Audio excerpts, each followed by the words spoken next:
You're listening to Kate of Gaia on Critical Mass Radio. The game is up. Now, it's our turn.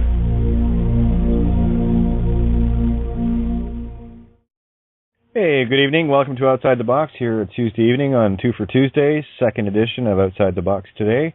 As normal, every Tuesday, we do the afternoon/evening show on Critical Mass Radio main platform. So for those that don't like to be up at midnight and later, that's at least one opportunity a week where it's a little bit more reasonable for the European time zones, and one of the main reasons why I love to do it, never mind the fact that we get to share continuously and double up on the Tuesdays. But again, thank you for joining yourself at your table, the Emerald Table, here at criticalmassradio.co.uk, affectionately called Outside the Box, and yours truly, Kate of Gaia, mouthiest tranny on the web, coming at you full on live, baby. That's kind of how it works. I had a rather interesting afternoon today with the show, and it was beautiful how it stayed on point, exactly on the concepts that need to be shared. More importantly, one of the trends that I'm seeing, as I'm sure all of you are, the more and more people showing up to the table that have figured out their own empowerment, and that, you know, maybe the mouthy tranny was on to something, and you got to find it for yourself. Because, you know, it doesn't matter what I say, what I do. It really doesn't. The only one that's ever going to find the answer is you. The only thing I and others can do is show how we found our way to our yellow brick roads, which ironically is all the same roadway. But you know, it is kind of helpful to have people pointing the way. And again, I've done nothing but cherry pick truth for so very, very long to create my own co-created experience called me, which is the net result of all my experiences with every other point of you. So this is how we create ourselves in our image of somebody else's. And that which you agree to be is exactly what you're going to be. So if you want to be a system meets and a cave, and using all manner of the system completely in ignorance of what's really going on, well, that's okay, because that's your choice. I will not trespass on that. I will just simply say, not something I would do. And if you're interested, I do have a slightly different perspective that you might enjoy a little bit more. Not saying you will, but not saying you won't. Again, this is about sharing and letting people know. I know myself and so many others, pretty much everyone I've ever talked to, and the myriad of walls that we run into when we try to discuss these things with those closest to us. Typically the ones that looked up to you for advice, for opinion, for help. They knew you were always there for the shoulder. If they needed to cry, if they needed someone just to talk to, you were there. And lo and behold, as soon as you start giving them the real goods and the real truth, all of a sudden you're insane. But isn't that funny? It's quite the opposite. What we're doing here is pointing out the insanity of humanity as a whole, and where I simply look at the planet as nothing more than just a big smoking area at high school, where everyone's caught up in the dramas of who's dating who's marrying who's having kids, who's working where, who's got what, who's this, who's that. And it's, again, just an adult, I won't say grown up because there's nothing grown up about it, but I will say an adult version of the high school smoking area. For those of you that are old enough to remember the smoking area at high school, which is definitely not something you'll see now, but for those that remember, you know what I'm talking about. Yes, there was a time where you could go out back and there was a spot for the students to go and smoke, and wasn't much a whole lot that the schools could do about it. But of course, the schools of today are of the past. They are decrepit. They are useless. They are nothing more than program stations to get the life soul driven out of every child that enters the ward called school. One of the joys that I'm experiencing right now on a grand level is we have a team of people from the Emerald Table that have set up Kate's Kids Cove, which is it's got its own YouTube channel, its own Facebook page, working on a forum right now. Again, I have to tip my hat and curtsy to those that are doing this, because there is no way, given what I'm already trying to do, to bring something like that to life. And it is just awe-inspiring to sit back and watch others work their magic, work their crazy awesome spirit tricks and their crazy awesome physical meat stick tricks, you know, things that get done out of the passions of the heart. And that's really what it boils down to. And the sooner you find a thing that makes your heart sing, the sooner you're going to start creating so much more, you know. Excuse me. For me, the biggest issue that mankind has is that creative source is being tapped off using a very ancient curse that has been around since the first pharaoh. It's something typical that you will run into anytime you run into one of the dogs of the system. You can call them police. You can call them military, call them whatever you want. I just call them what they are, dog parasites. And they're the frontline entities. Now, I say this with the utmost unconditional love as well. Because on the flip side of that coin, when one of these individuals wakes up, and we've had many on this table that have, most recently, you've heard Amy talk many times, and I have nothing but the greatest respect and admiration for those that were caught in that system. And not only did they have to awaken themselves within themselves, but to dare defy the very job that they were trained to do is huge. It's like, look at this, it's like a heroin addict that pushes heroin, deciding to give up heroin and pushing it at the same time. That's a pretty big step. You know, that's nothing to be looked at lightly. So this is why when those within the former dog police ranks wake up to what's really going on and step out and start exposing it, and have actually been exposing it from within, and there are a couple of individuals that I know that are still within and are doing their part to awaken their compatriots. I have nothing but respect and admiration for that as well. And yeah, it's not an easy road, but we all have the road that we've set for ourselves. Everything you've done in your life has led you to this moment. Figure that out. There is one common theme running throughout your entire life, for one set purpose: to direct you to your crazy awesome spirit trick, that thing that makes your heart sing, that one thing that has always motivated you. It has since you were a child. It's that burning question inside, knowing there's something greater, something bigger, something grander than we've ever been allowed to look at. And the system has done an incredible job of making sure that that veil was kept down upon all of us. Unfortunately, the veil is in shreds. It is burned on the floor. Babylon is fallen. That you can be sure of. It is in its death throes right now. And you will see the system in its own desperation do the craziest, nuttiest things. One of my favorites of late, as I've been sharing, was people being required to go to jail for up to 6 months for overpaying their child support. Now, I don't know about you, but if I was a sleepyhead doing all of the right things as I was trained and indoctrinated to do, and going above and beyond the call of whatever any, quote, court order, joke, unquote, would say, going above and beyond that to provide for not only their ex-spouse, but their children, more so than they were asked to, and then only to have the whole notion of we're going to jail for doing that.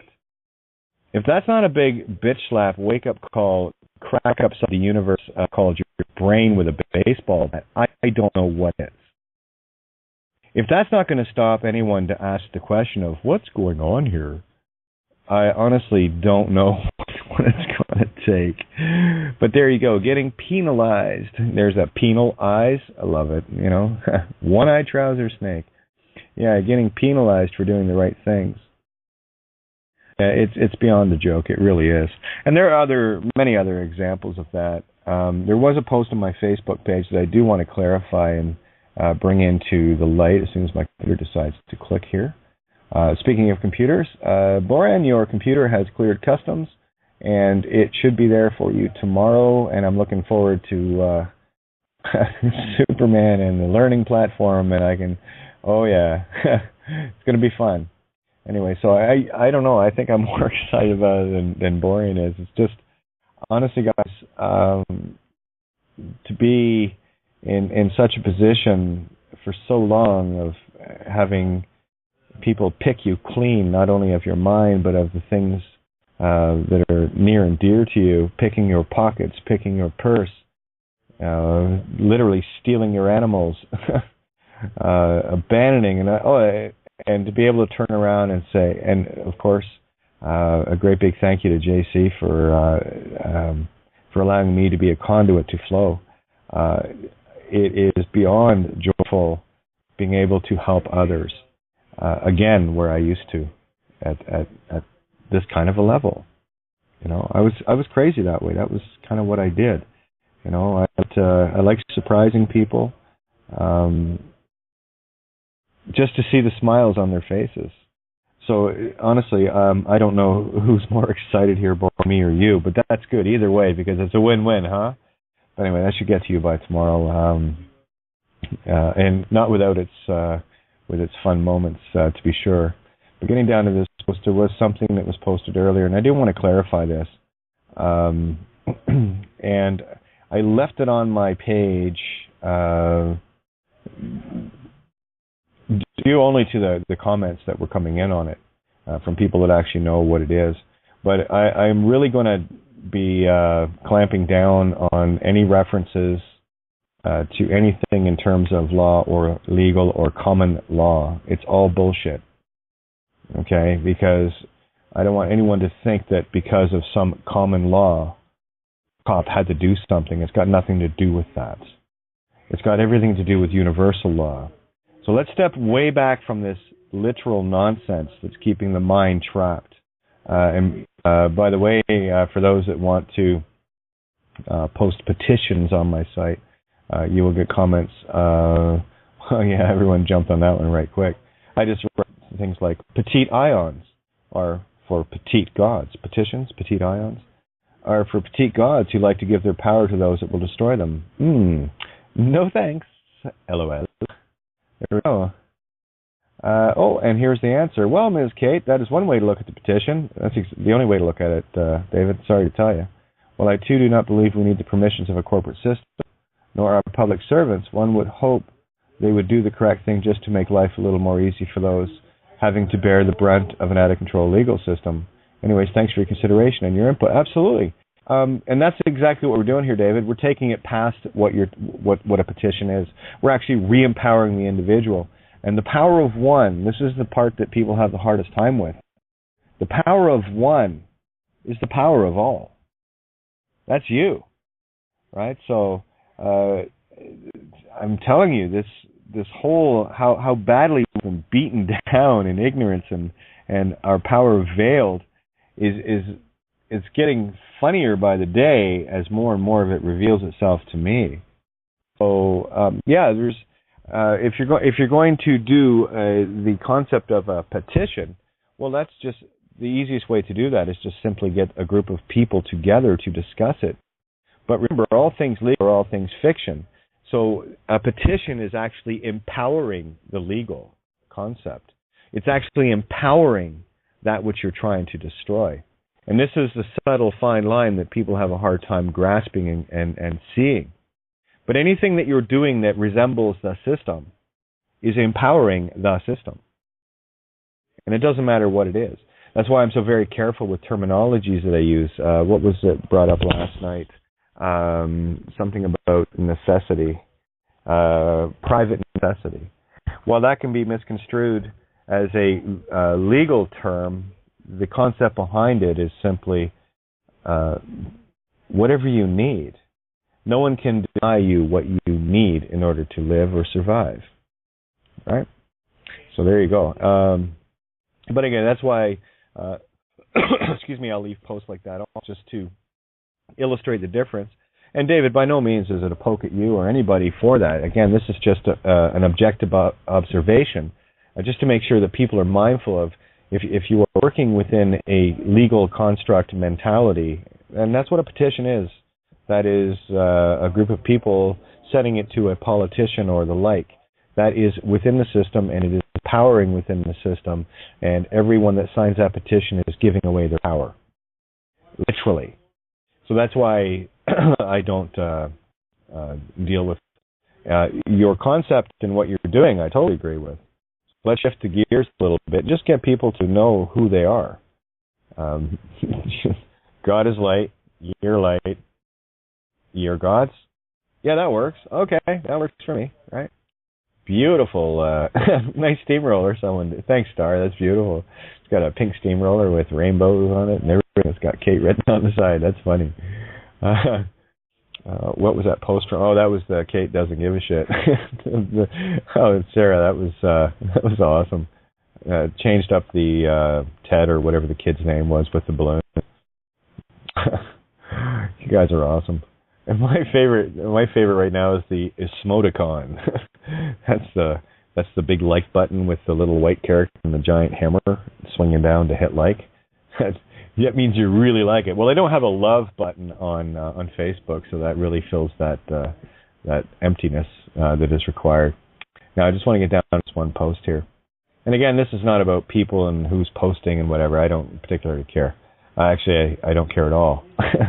What I do want to show are the subtleties that we can get caught in. Okay. To give you an example, let's dispel this word right quick. If you can't fly, then run. If you can't run, then walk.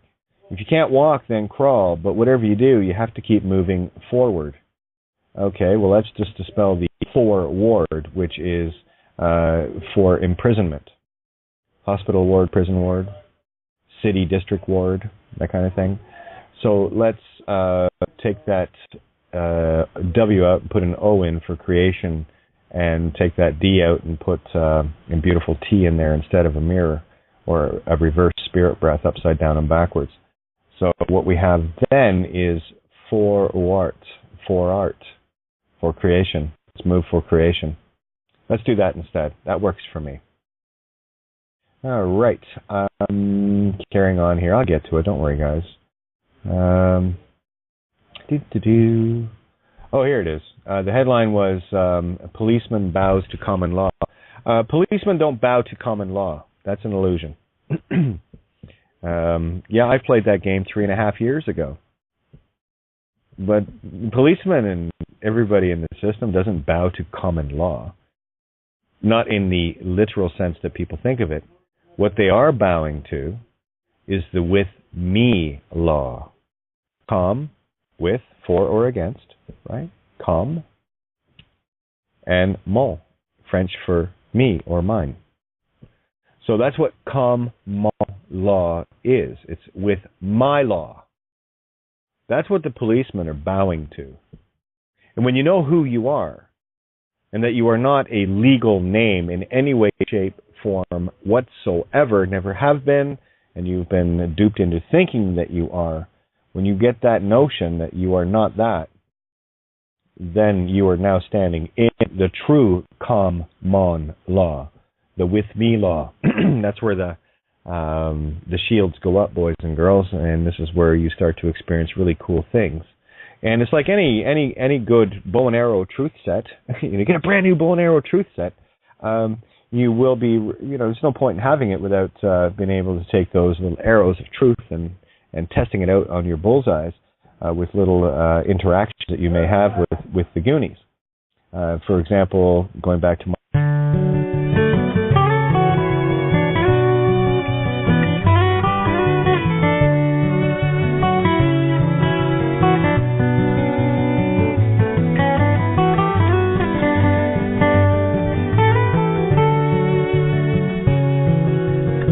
Hush now. softly, can't you hear? Mockingbird, she must be near. She sings her song, the bio lullaby. Misty morning, lazy sun, broken only by the river run. Mississippi River, take me in your arms. Take me in your arms for just another day.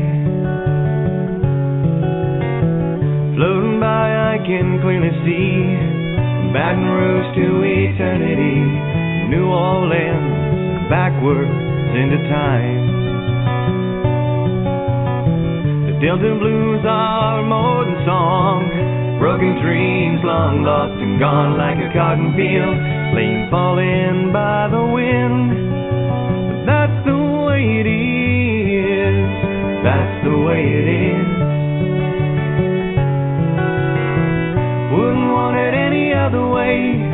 Friendly smiles enough to say, yeah, it'll be alright, and I don't have to worry none. Friendly word on a passing wave that makes southern sense when I'm away, and I'm just glad I'm back where I belong. I'm back where I belong.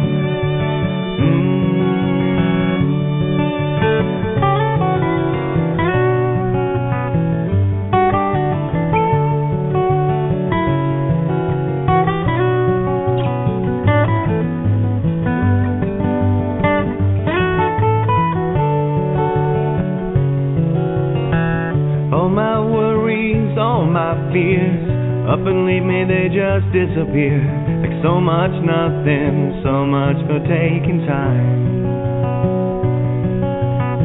'Cause on the water or on the shore, this is home and so much more.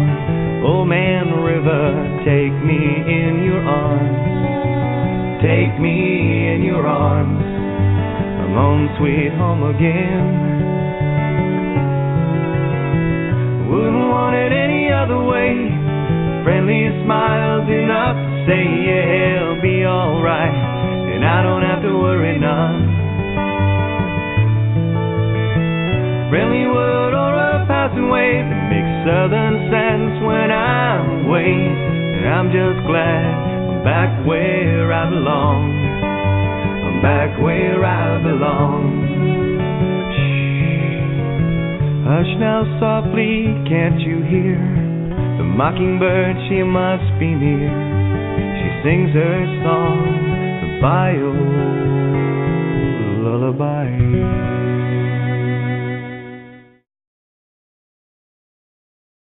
Sorry about that, guys. We got a little bit of weather around here that might be interfering with Skype a bit and the signal tonight. So anyway, excuse me, I'm not sure where I left off, but...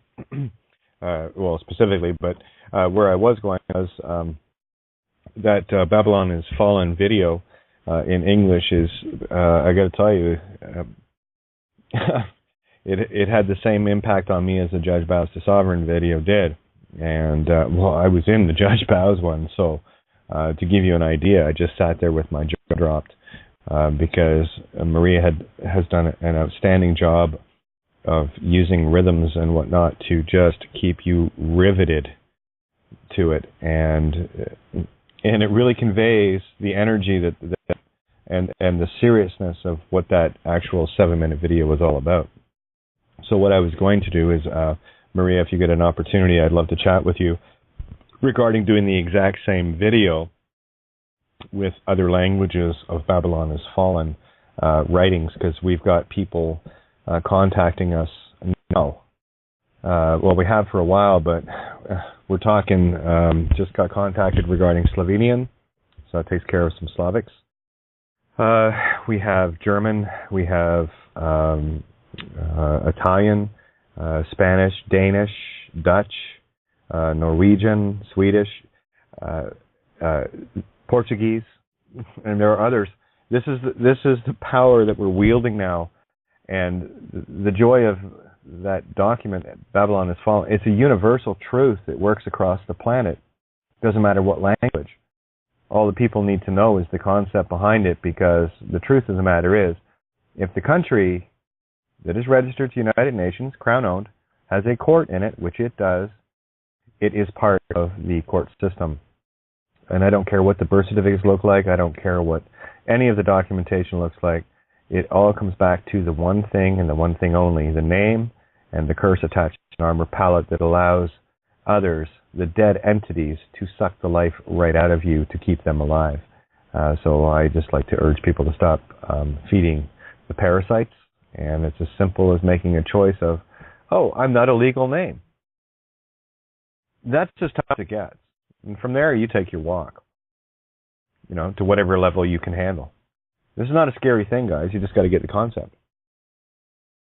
And once you get the concept, I got to tell you, truth is addictive. It is obsessive, because the more truth you find, the more truth you want. Or haven't you noticed? I don't know about you, but every aha moment, it's like a super orgasm. It's like, yeah, this is great. Oh my God, move on to the next one. Anyway, let's get the table open up tonight, because I'm only going to run the 2 hours, so I figured I'd yabber a bit for the first half hour and then get people in. I've got Lynn's already on the board here. I should do a quick number call out for people, for those that do want to call, before I get to a point where I have to interrupt people to get the number out. Anyway, you can call in at 661-467-2401. And BTR listener, I did see it. Let me just have a scroll back. I thought I saw it anyway. I might be thinking back to earlier today, but let me see. BTR listener, and I know the guys in the rooms are going to be all over this. Yep. Thank you, Clarity. Already posted. BTR listener 026. So for those that want to shortcut their way to the table with Skype, just put BTR listener, all one word, 026 into the search window on your Skype, hit search, and when it shows up, just right-click it and hit call, and that'll bring you right to the board. Another gentle reminder tonight, guys, with regards to the table. Remember the feather, and no jumping all over everybody. If someone has a thought, let them finish it, please. And the table is getting a whole lot better. I know it can get very exciting, and everyone wants to have their say, and they just want to keep talking and all the rest of it. But I want to remind everyone to be mindful that there are many people at this table. Many people at this table. And I would like to hear from everybody. So that being said, let's get these mics open. Got Lynn. Let me scroll down here. Brand new one. Det Shepherd, and looks like Tracy, 303, and anybody else that wants to get in the call, all you have to do is, like I said, call in 661-467-2401 or BTR listener 026, right-click, hit call, come to the table. Once there, all you have to do is hit 1 on your dial pad on the phone or open up the dial pad on Skype and hit 1 there. It works the same way. So, Lynn, you're first up, hon. Hello, gorgeous. Hey, gorgeouser. Meow, super kitty. Okay, I'm going to start with that one because, oh my goodness, I'm driving down the road, and thinking of my niece, how she just randomly loves to meow at the window to people. Meow.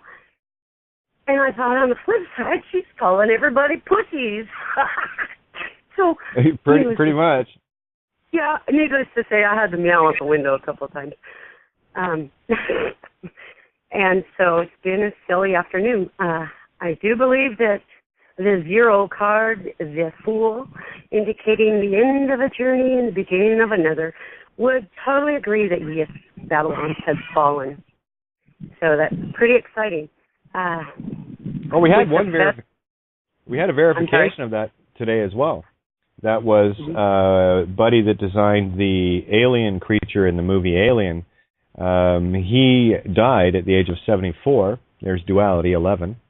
In Switzerland, he's Swiss, and he died as he referred to himself as a biomechanical artist. So Bioborg, half machine, half meat stick, right? There you go. Of course, ironically and coincidentally, he died as a result of injuries caused from a fall. Babylon is fallen. So the universe is right in line with you there, hon. So there you go. Meow. Meow.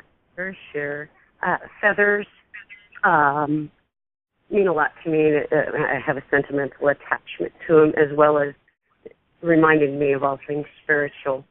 About 6 years ago, I used to hang out in a chat room for medium mystics. And generally I was in there whining and crying because I wasn't getting it. So I don't remember exactly how this came about, but a psychic clear across the world told me, also at that time I was experiencing, somebody kept touching me on the elbow. Of course no one was there. Okay, so this woman tells me that the feathers that I've been finding, which I had been, lots of them, just random places, were from my father. He was just letting me know that he's around, and he was the one that was touching my elbow. So that's pretty sentimental thing there. And I had another, I would really be the most annoying co-star ever if I jumped in with all my synchronicities and my coinky doinks and everything shortly before you started talking about forward. I looked at this conditioner that is straight arrow, and it made me think of the phrase that we used to say, always forward, never straight, because you couldn't go straight, you're a stoner. And then it led me to start thinking about the words themselves. So there's one of my coinky joints. And so it's a lot of fun to see it every day. And there's more. It's not coming to me right now. So I pass the feather.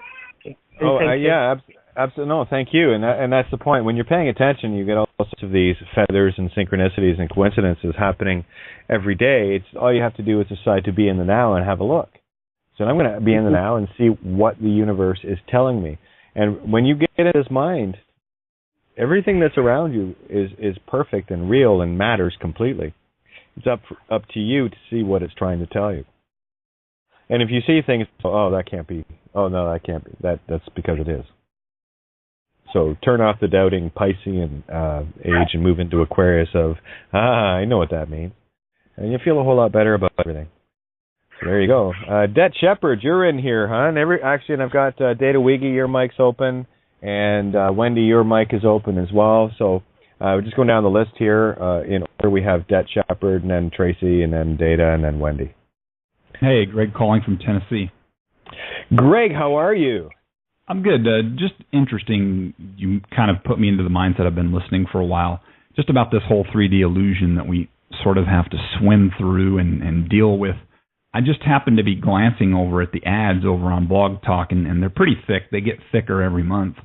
And it said ADL, which means the Anti-Defamation League. And I'm just talking about illusion here. I'm not talking about anything else. No, we're hearing you that way. Don't worry. You carry on. We know how to listen here. Yeah. It said ADL, 21 million Americans harbor anti-Semitism. So I went over to Google, let's just say they're half telling me the truth. And there's about 315 million Americans, roughly. So I take 21 million divided by 315 million, I get 6%. I thought, you know what? For that type of propaganda to hit the front page, it's not quite as big a deal as you think it is. If only 6 out of 100 people don't like me, I'm actually pretty damn popular, don't you think? I'd say you get an A+ at 94%, personally. Oh, hell yes.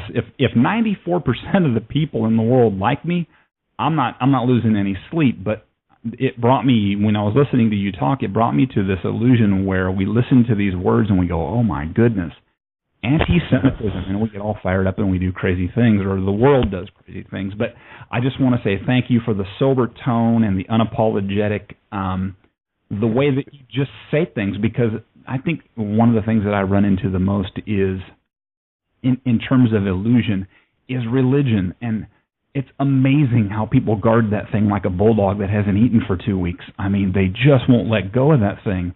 And I think atheist is a dirty word, and I'm like, when are we just going to relax? When are we going to relax and just have conversations with people? And I really enjoy the flavor of the way you carry the message. It's just, we need more of it. And I'll close with a gentleman that I recently ran into who happens to live in Sweden, who has been building float tanks since the mid-'80s, which to me is a phenomenal thing. And he's been floating since then, sensory deprivation, that whole thing. And it's amazing. We have a float center where I live, and I try to go at least once a month. But He's up to give a talk in Portland, Oregon, and in his bio that I read, because I spent some time with him on Skype, he's a really interesting guy. One of the things that he talks about is language as virus. And when I was listening to you talk, that just kept coming into my mind. The way you break down a word, and I'm very big into that. Pay attention to the word, where does it come from, and all these other things. And I'm sort of at the place in my life where I'm like, what if, and I don't own this, someone else brought this into my awareness, what if our beliefs are actually what's standing in between us and truth? And to me, that's just a phenomenal concept. All of this language, just a veil, just nothing but a piece of cheesecloth that's just blinding us. Well, when you take one word, let's stay on this for a minute here. I want to cover the anti-Semitism thing too, because that's one of my favorite jokes. Yeah. I have nothing against Farsi.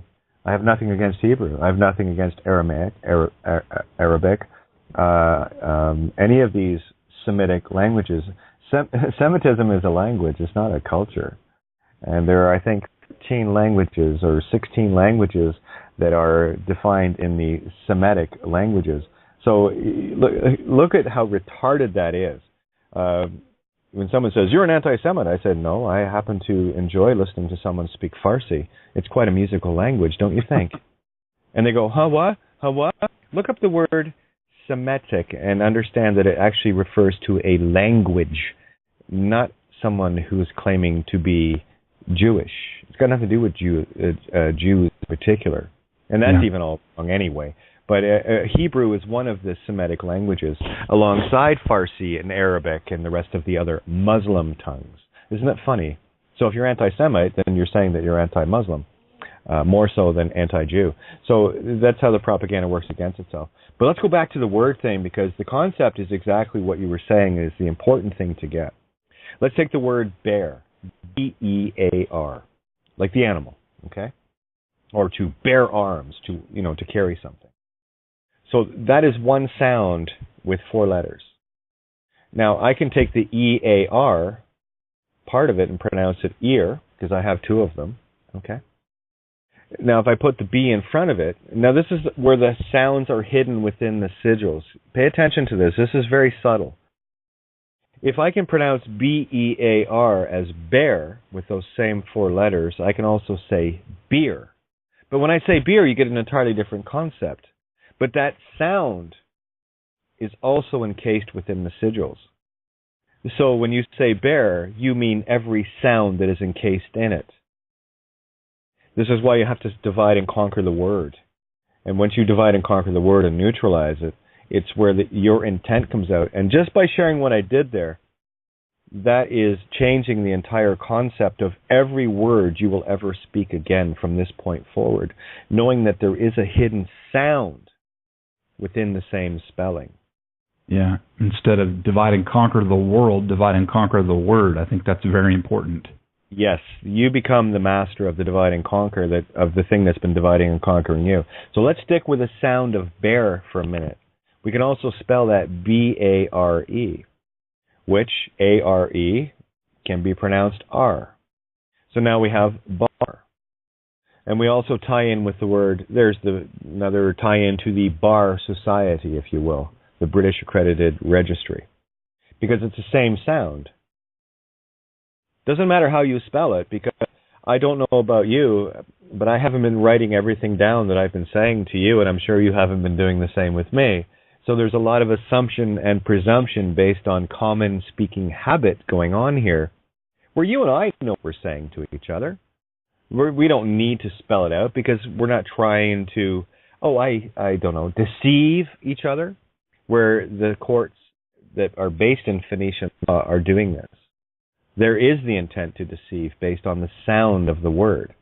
That's why you have to spell it out for them. And I go back to that one comment the judge had made to someone in front of them about the dictionary. The judge said very clearly, he said the dictionary is actually the last book you should go to. And he's quite truthful. That's exactly it. It is the first book, and then it becomes the last. The first book you should go to, and the last book you should ever go to. So the dictionary is a singularity. And this is why I speak of singularities and why we need to get these things neutralized. We got to take the positive and the negative to destroy it. Prime example with our Kate's Kids Cove, this group that's setting this up has the initials of KKK. And of course that's going to have some connotations attached to it. But since when do a bunch of racist, murdering thugs wearing Holiday Inn towels on their heads because they're cowards own K, K, and K? So it's time to remove all of these and reclaim these sounds for ourselves, because K is spirit, Ka. And when you have three Ks together, you have the Coptic key. And I'll be damned if I'm going to let some racist, murdering group of individuals that think nothing of going out and slaughtering something because it's not the same as them, to have control of that. So this is how we reclaim the sounds. So that when you hear, the intention behind this now is, so when you hear KKK, that's going to be the last thing you'll ever think of again. And this is how I dispel it. I don't run away from fear, and I don't run away from evil. I confront it head on, and I look for what it's going to take to destroy it. And evil, of course, will always destroy itself. So we'll use the same letters with a totally different intent. Because no one. The thing that you made me realize is I've come to a place where I believe that the English language is pure deception. I mean, I know we have to communicate in some way, but I believe that it was built to do nothing but deceive. That's just me, and that may change. I don't know. But no, you're spot on. That's exactly what it is. It's the original construct, and it's the magic language. And when you start to really see the magic, you hit it right on the like. You don't hit a nail any harder and better than that, my friend. Yeah. The thing that I saw in my mind when I was listening to you speak is it's when we wield these words. I picture an adolescent with a shotgun and they're just spraying. They're just spraying pellets everywhere, and they sort of know what it is that they're doing, but they don't really understand what it is that they're doing. And they're just standing there with this slack look on their face.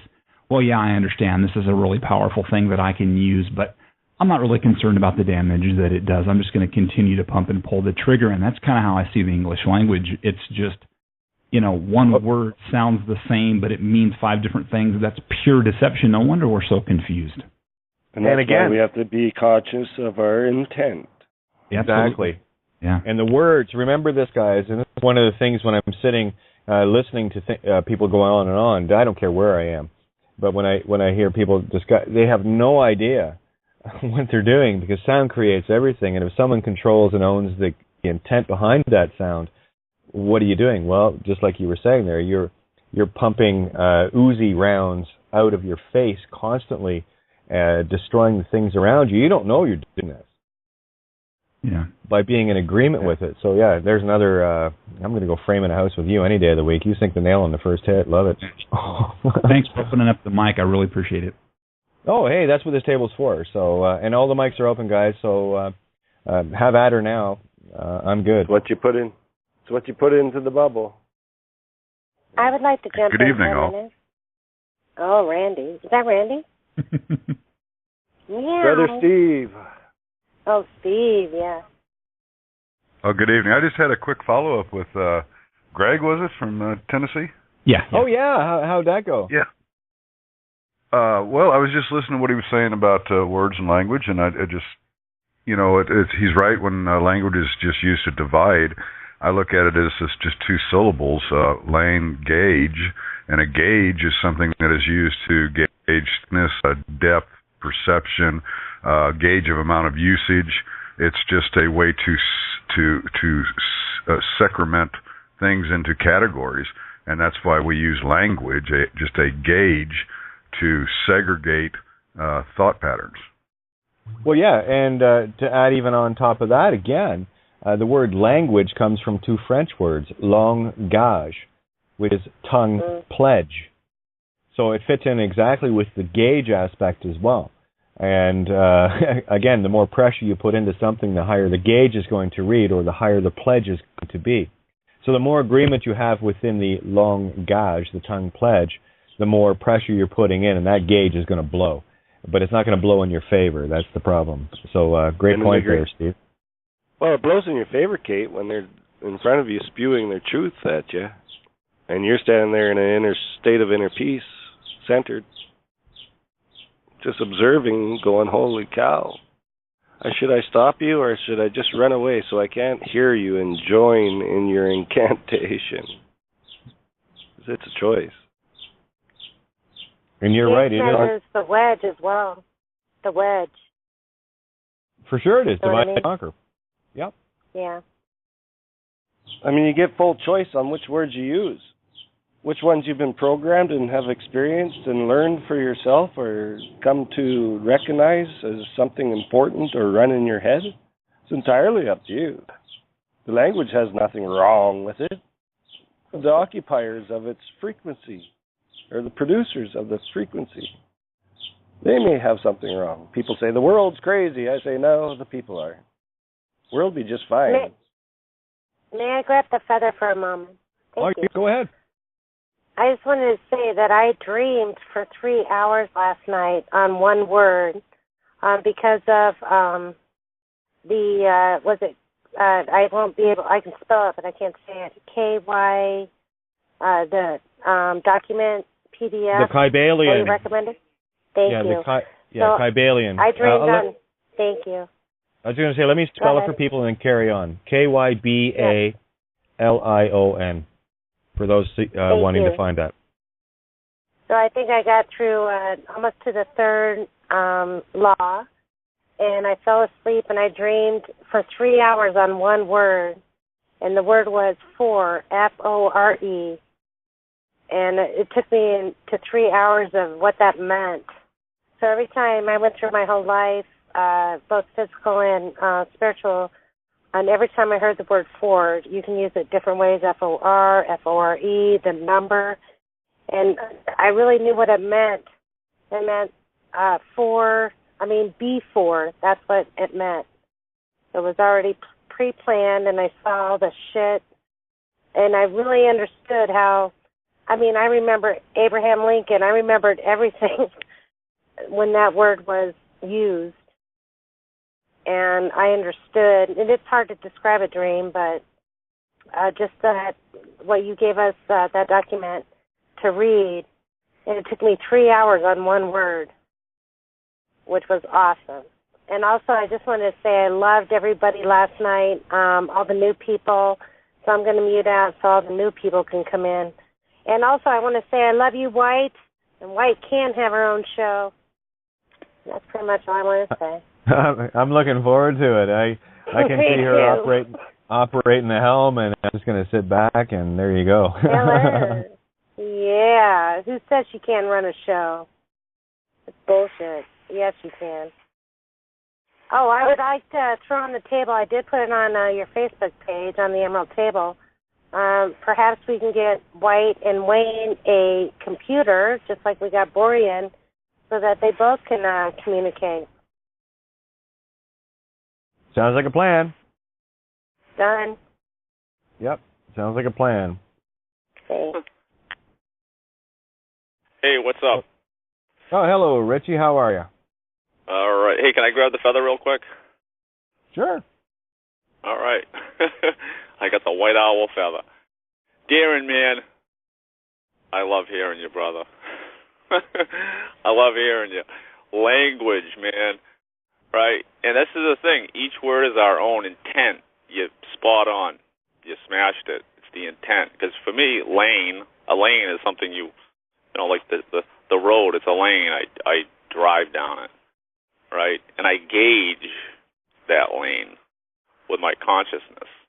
It's not in my mind, maybe with you who said the English language is deception, right? I take that little seed and I'll throw it in the trash bin. Get rid of it. It's perfect in my mind. It's perfect. It is me with my consciousness that needs to know how to work with this tool, and when I do, and what was beautiful when you're talking about common law, right, I take the C-O-M, common, M-O-N, and I say calm, because I'm in a calm state of mind right now, so calm, Or you can spell calm, actually, CALMMEN. Now you're getting... This is exactly what I'm talking about, Richie, with the many layers. Yeah. Let's go back to language again. Law, N, L-A, which is law. The note sounds like law too, L-A-W. N makes it infinitely mine. Gauge. So it is my law gauge. There you go. My infinite law gauge or pledge. My law pledge or my law gauge. And when you said about lane and gauge, which lane are you traveling in? And you got to be traveling right down the center, because if you're not, well, then you're pledged to it because you have lane gauge. Now let's go back to long, which is how it's pronounced in French, which in English means something that has some length to it, versus short. If it's not short, it's long, right? So now we have a long pledge. How long do you want it to be? And this is how you have to. This is why I tell people, it's not the spelling. It's how you pronounce it. Pronounce pro meaning for in Latin. Now, as in now, and my infinite now, say create himself, herself, itself. So for my infinite now creation is how you pronounce and say it. That's the key. For me, the word pronounce is the key to the language game, as far as how you pronounce it. And the instant you do what you've been doing there and change your pronunciations, pronunciations, right? None, the destroyer, the creator-destroyer, for creation or destruction, of as below to above, law of truth ions, or shuns. Equal and opposite words, all in the same word. That's smashing. That's beautiful. That's dividing and conquering the word. That's the beauty of the table forever forward. That's awesome. 99 red balloons. Woo-hoo. All right. I'm giving the feather over. There you go. I think we have Richard in tonight, 770, I believe. And Wendy, we got you. You haven't jumped in yet. And Data, you haven't jumped in yet either. So just letting everyone know that hasn't jumped in yet. Hey, this is Richard. Just want to say hello to everybody. Richard, yay! Hey, what's up, Rich? Yeah, I tried to get in last night, and a friend of mine, a new friend of mine, came over, and he's real interested in this. And so I sat there and tried to. I just stayed on mute, turned the volume down. I didn't hear you cue me, but he's real excited about this too. You know, he's seeing it, and it's coming to him easy. You know, so he'll get up to speed real quick and join the table. Do you know what's really fun about this, Richard? And this is the energy I just felt from you. It's such a beautiful energy. Okay? Thank you. Let me be the 5-year-old for a second, because I love being the kid. No legal name, no touchy my shit, man. Bye. It's that simple.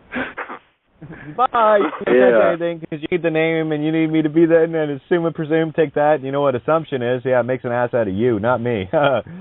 So, no, you see, that's the power of the empowerment I'm talking about. It's like, no name, no legal name. Leave my shit alone because you can't touch it. You got to get through, you can't get to the Father except through me, bitch. That's my shit, okay? That's my heart of God creation. And you're dealing with the mother here, the modus operandi of the God Spirit Breath creation. You want to play that game with me? Didn't think so. Have a nice runaway. Have a happy. Let me tell you. Let me say this, and let me have the feather a minute. I got something to tell you. My intuition now is growing every day now that I've been rehabilitated and come out of the darkness. You know what I'm saying? And so in the morning when I get up, you know, I'm not carrying any of my ID. So I go out to my truck, and the minute I go outside, it feels like I get a grander awareness. And there's 2 ways I can go to this job that I'm working on right now, this remodeling job. There's 2 different ways I can go.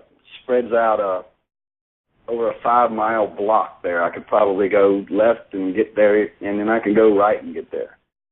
Well, I usually like going left because there's less lights to go through. But first thing come to my mind, the intuition is there's a cop down there, on the left path. There's cops sitting down there. So I get in my truck and I start down the road, and as I'm heading I get up to the red light to turn left or right, and I think, oh, heck, I'm just going to go ahead left. No sooner than I turn left and I start down that road, I see a guy coming up the other side, and he's flashing his lights at me. Okay? So, flashing his headlights at me, letting me know there's cops down there. So I just simply turn around the parking lot, go on back and go to the right, and, like I should have to begin with, listening to your intuition. And that stuff is happening to me more and more every day. And the point is, once you make the decision not to carry ID and that you're not going to be part of the system, you think you're still vulnerable, but you're not. Your intuition will kick in, and it will tell you where danger or trouble may lie. And it'll tell you miles ahead of it. And I trust that now. I listen to it.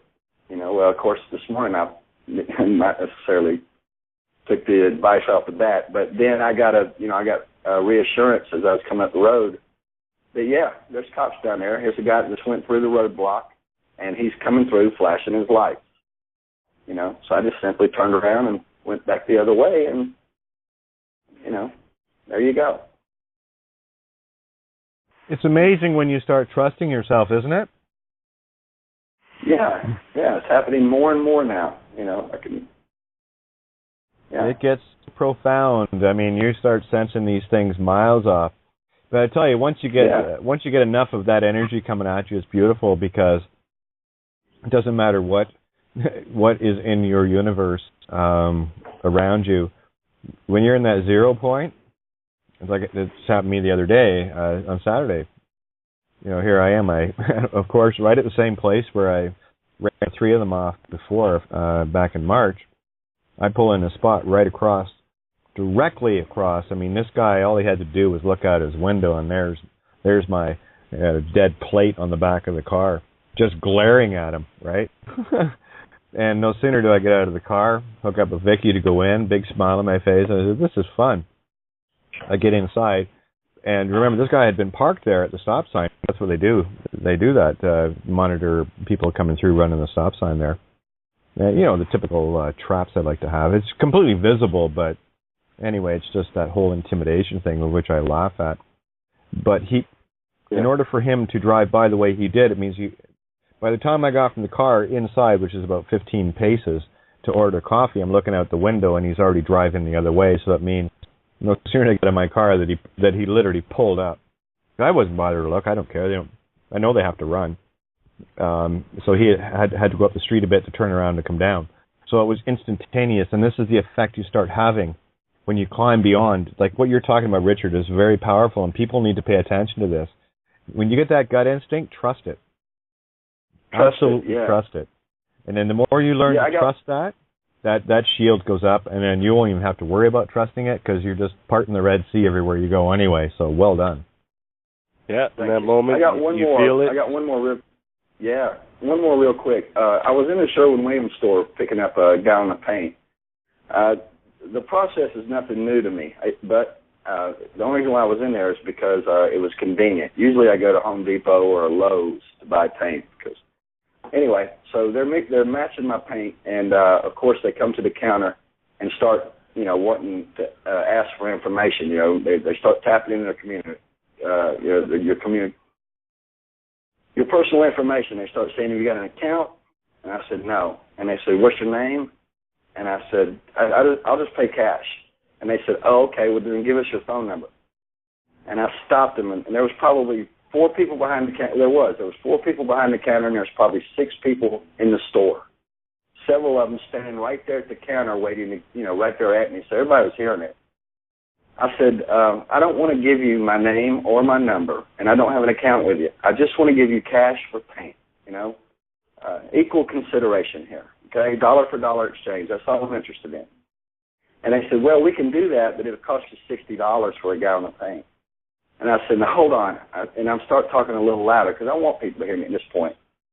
I said, think about what you just said. I said, in other words, you're going to sell me a gallon of paint for 3 times the amount that a store like Home Depot or a retail store will sell it to me, because I won't provide you with personal information. I said, and I looked, and people were looking at me at this point, and I looked at the guy and I said, give me your name, give me your phone number, give me your address. And you could see in the expression of the rest of them, you know, how that sounded. You know, you could sense that they were getting how that. It's creepy. It's a creepy feeling. You know, and I told them, I said, I'll do my business with retail. You know, so I left. You know, and I don't know exactly what kind of response they're going to, you know, take from that. They may get their ego up and be more determined now, you know. But at least they're hearing it reflected back to them. You know, how many times have you went into it to get a pizza at Pizza Hut or something like that, and the first thing out of their mouth is, phone number? Don't give them your phone number. Turn it on them, turn it backwards on them and say, give me your phone number. Or give better yet, hey, address. Rich, phone number. Why, are you a stalker? Exactly. Just hand it right back to them, because that's exactly the feeling every time someone would ask me for that, they want, what's your area code? Where's your postal code? What's this? What's that?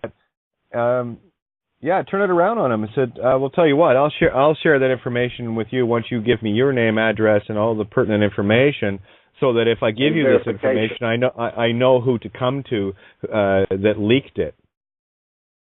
Exactly. And now look at it with the police here. Okay. Drones. When they ask you for your name name or ID, that question that you have drilled into us to ask. Think about that. You're turning that mirror right back on them, saying, you know, before I answer any questions, I need to know by asking me for the name, are you aiding and abetting me into committing fraud? Well, we already know the answer to that, don't we? So, you know, at least you got him realizing that you know what he's doing.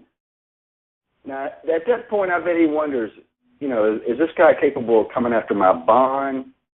You know, what am I stepping into? Richard, let me share. Got a camera pointed in his face.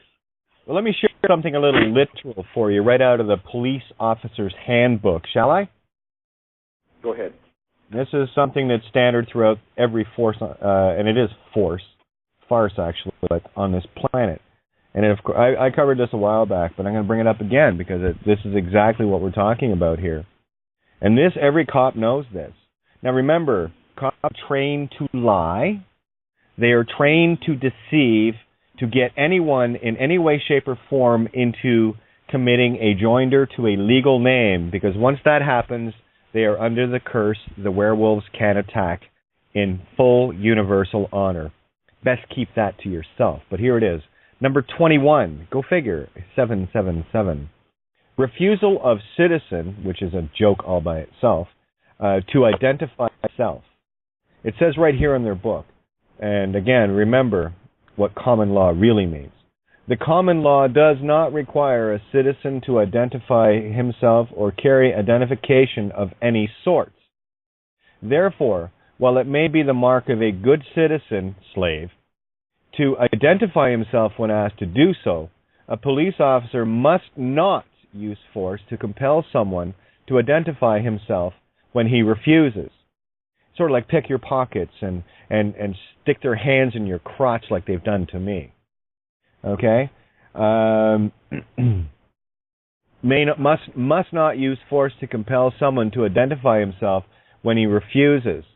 Otherwise, he will be guilty of criminal assault and be liable to civil damages, which again is a joke because all it is now for me, you pull this stunt officer-friendly Deputy Donuts, your soul is forfeit henceforth. There's a lot of souls getting forfeited over the last couple of weeks since this came out. And that's the game I play. I'm not playing civil damages. I'm playing, let's play for your soul. Well, you're trying to play for mine, so what's good for the goose is good for the gander. Your wish is granted. Soul forfeit. Have a nice day.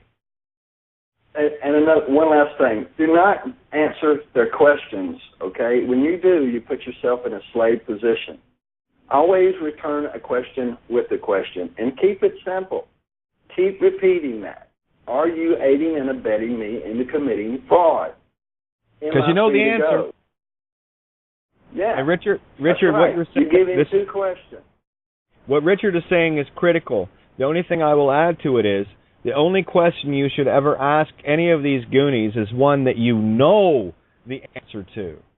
And you know they're aiding and abetting fraud when they ask for a name. You know they are committing premeditated murder with intent to kill you legally when they ask for a name. You don't think this. You don't believe this. This is fact. You know this. And those are the only questions. You're right on the money, Richard. The only questions you're going to ask are the ones that are going to condemn them with their own truth. And know that that all of that is being spiritually monitored. It is.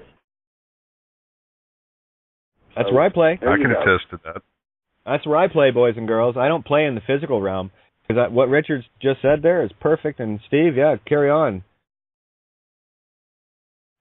Well, I agree with you wholeheartedly, Richard, and you know, and Kate's done a wonderful job of presenting it in black and white detail so that even us dumbasses like me finally get it. But yeah, if you do not give the name, if you do not have any claim over that name, then you know they're going to go after you another way. You know, they demanded ID from us. They demanded our names. We said no. They demanded to search our house. We said no. They didn't do anything to us physically at that point. But then they created a scenario where they could fabricate something and take us down physically with weapons. And still, we did not give a name. We did not engage them in any way. And they tried their best over a long period of time to wear us down to the point where we finally would, and we never did, and so they just gave up the ghost. And so, yes, you're right, Richard. And remember, too, anytime you're going to give something, in order to be able to give anything, you must have fully accepted it first. Yes? You can't give something you don't have or haven't accepted. So when you give... That's exactly right. Yeah, when you give a name, that means you have fully accepted it and the curse alongside. Go ahead, Stevie. Sorry. And I'm sorry, I got a little lag here. I guess I don't mean to run over you like that, Kate.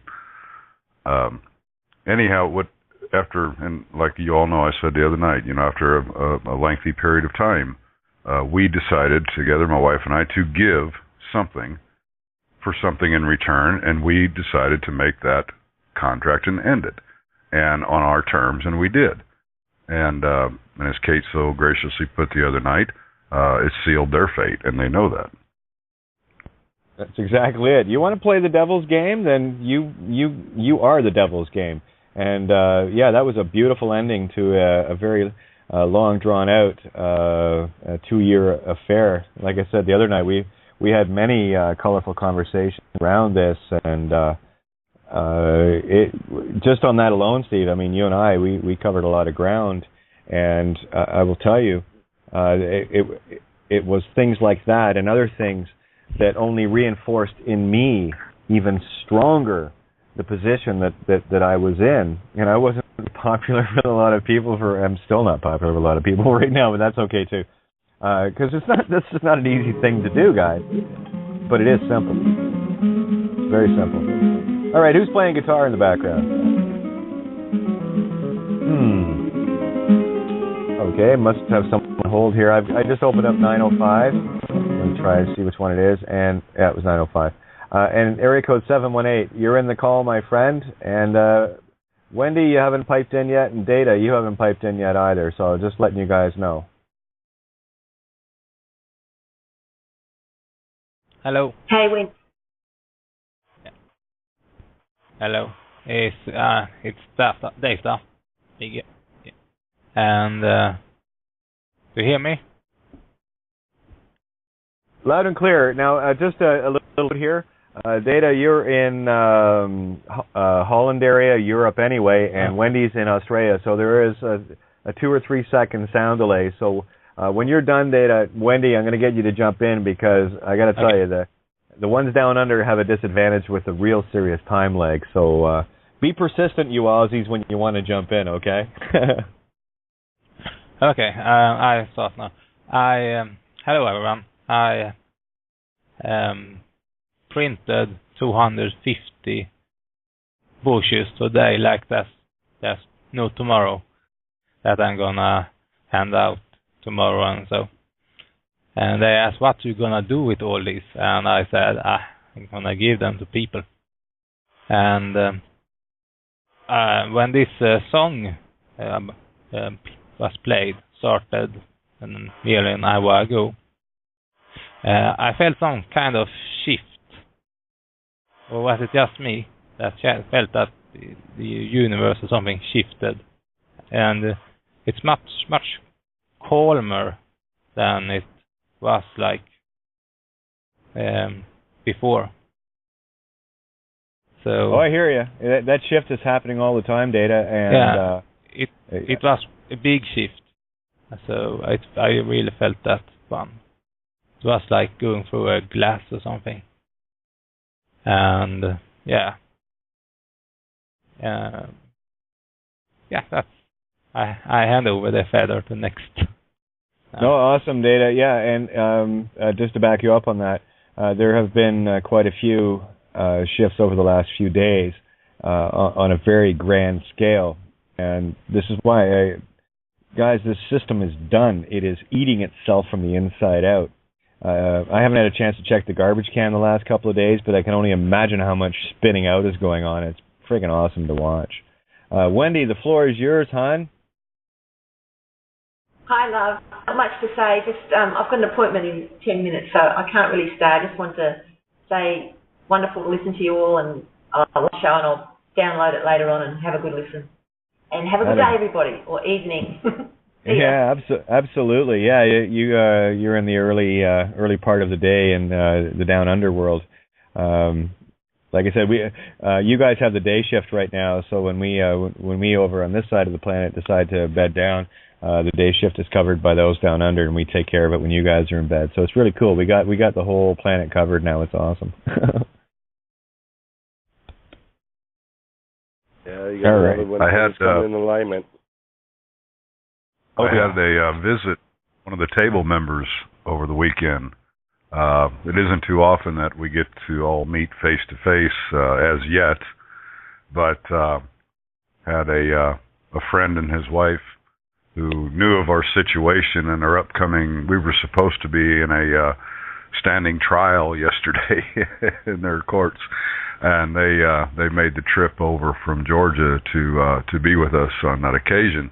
And of course, it was taken care of before they even left. So we were able to Sunday and Monday have just a wonderful time talking about all the great things that are happening and that we're involved with. And Kate, your ears were probably burning Sunday night because we burned the midnight oil. Literally, we sat out on the porch and bathed in moonlight with the oil lamp burning until the wee hours. And nice. Your name was prevalent. Go ahead, Darren. I think that's a beautiful reflection, Steve. You came to that truth and you stood in it, and look what happened. You were given tithings, friends that shared the same truth with you, or strive for that same standing, and that's the gift. That's the reflection. It's a true blessing. Yeah, that's the reflection of your standing. It's beautiful. I love meeting people that I've met through or come to know through doing this, and it is, and I've met so few, but I got to tell you, it's quite magical to actually know people and then get to physically see them, and I see a lot more of that coming in the future, where that is going to happen a lot more. And it's magical, isn't it, Steve? Just to meet people that you've met around the table or through our walk in terms of what we're doing. And it's just a beautiful, beautiful experience to go, yeah, we've talked many times and never, met in person kind of thing, in the flesh. And when you finally do, it's got a magic all its own. It really does. Well, the electrical charge is unbelievable. When we worked cattle Sunday, 8.5 hours straight. Worked 170 head of cows and calves, and had to get everybody taken care of. So I got home late, full of cow shit and hot and sweaty, and got a chance to jump in the shower. And then they come driving up the long driveway to the house, and it was Bear Luz, for those of you that may know him from the chat room, Ephraim and his wife Sarah, and he pulls up and gets out of the car, and we just both look at each other with as big as shit-eating grins on our faces. And when we hugged, it was an electrical charge that should have blown the transformer off the side of the house. Beautiful people, beautiful energies, and such a blessing. Like you said, Kate, we've all been walking this together for quite a while, and you and I have had not only heated discussions, but we've had lovely understanding discussions with each other too. And that hugging him and hugging his wife when they came to our home, your spirit was here, and I look forward to the day that I can put my arms around you. Mirror, mirror, mirror, mirror. Mirror. Aww. Uh-oh, everyone get their makeup cleaner out. It's all good. That is the magic of the game for me. And like I said, I haven't had an opportunity to meet very many people from this particular walk, and I am looking forward to the day where I'll be somewhere, and this is how I know I've accomplished what I need to. When someone comes up and says, "Aren't you Kate of Gaia?" Well, that's a name I go by, but sure, yeah. That's going to be the big day for me in terms of bumping into someone I've never met, don't know, and then I can. You know what I'm saying with that? That to me is the ultimate. Well, it's all starting to happen more, because I just during this last week or so has been just I don't know which gentleman said it, but such an energy shift. It's been incredible. And I had a call from a gentleman from Maryland just the other day, and we've had some pretty great conversations. And he come to find out his mother and father live 30 miles west of me. And so when he comes to visit them here before long, he's coming by the farm and going to stay the night with him and his wife. And I got another lovely friend from Minnesota that's traveling to see her family here shortly, and they're going to come spend a night or two here at the farm. So we're all coming together. It's beautiful. Yep, no arguments here. Sorry, can't help you with that.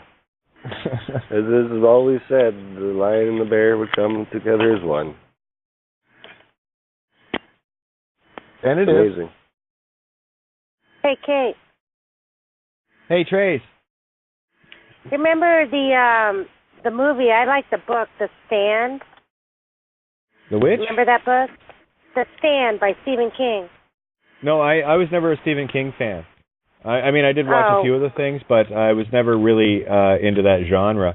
Like so many people I hung out with were. They loved the stuff. Okay. But no, carry on. It wasn't a horror film exactly. They made it out to be, but in that book, and the movie, but especially the book, there was a little lady, I think she was in Kansas, a little black woman who brought all the survivors together, and they didn't know why they were in Kansas. They didn't know why they survived. They never met an old black lady, and that's what Steve reminds me of, and you, that she was the magnetic. And after all this stupid upheaval and whatever the genre was, but she said, you all are here because you all are here, you know, and that's who you are and that's who Steve is. So I'm trying to explain that we all are going to dance on a farm together in the middle of fucking nowhere after all the devastation. Or not devastation. We're just going to dance. Again, She whatever. was the old wise woman like Alvita. Yeah, whatever form or guise this transition is fine with me, because those that know who they are have nothing to fear. And it doesn't matter where you are on this planet. You don't need to bug out. You don't need a bug-out bag. You don't need guns. You don't need this, that, and the other. All you need is truth. Meat sticks need all that other stuff. But universe in its wonderment will always provide exactly what you need when you need it anyway. So I don't know what people's issues are. I've had a very grueling test in that department. And I assure you, universe provides. And it provides in some pretty amazing and surprising ways once you're actually open to it. And that was one of the hardest things for me over my life, was actually being open to accepting, because I was always the one giving, So I had to learn to balance that out as well. I get caught up in that whole excitement of woohoo, look, I can. But helping someone is one thing, but you can also be hurting them too. So this is why the choice for me to help is based on only someone's urge to want to help others. So I love helping in that guise all the time, because I know it's just going to keep exponentiating, and that is the game for me. One of the things I will say about Stephen King and his writings, from what I got from him, it might be considered a horror genre.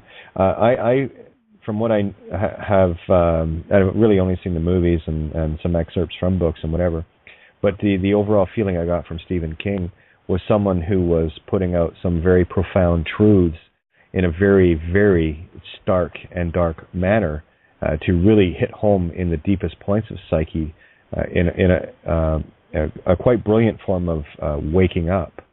It's like if you go back to the movie Christine, the car that was possessed, that's a great allegory for our possessions possessing us. And when you start looking Pet Cemetery. Yeah, Pet Cemetery. May I point out one other story that both you and I agree on? One of our favorite movies, Shawshank Redemption. Yep. Stephen King wrote that.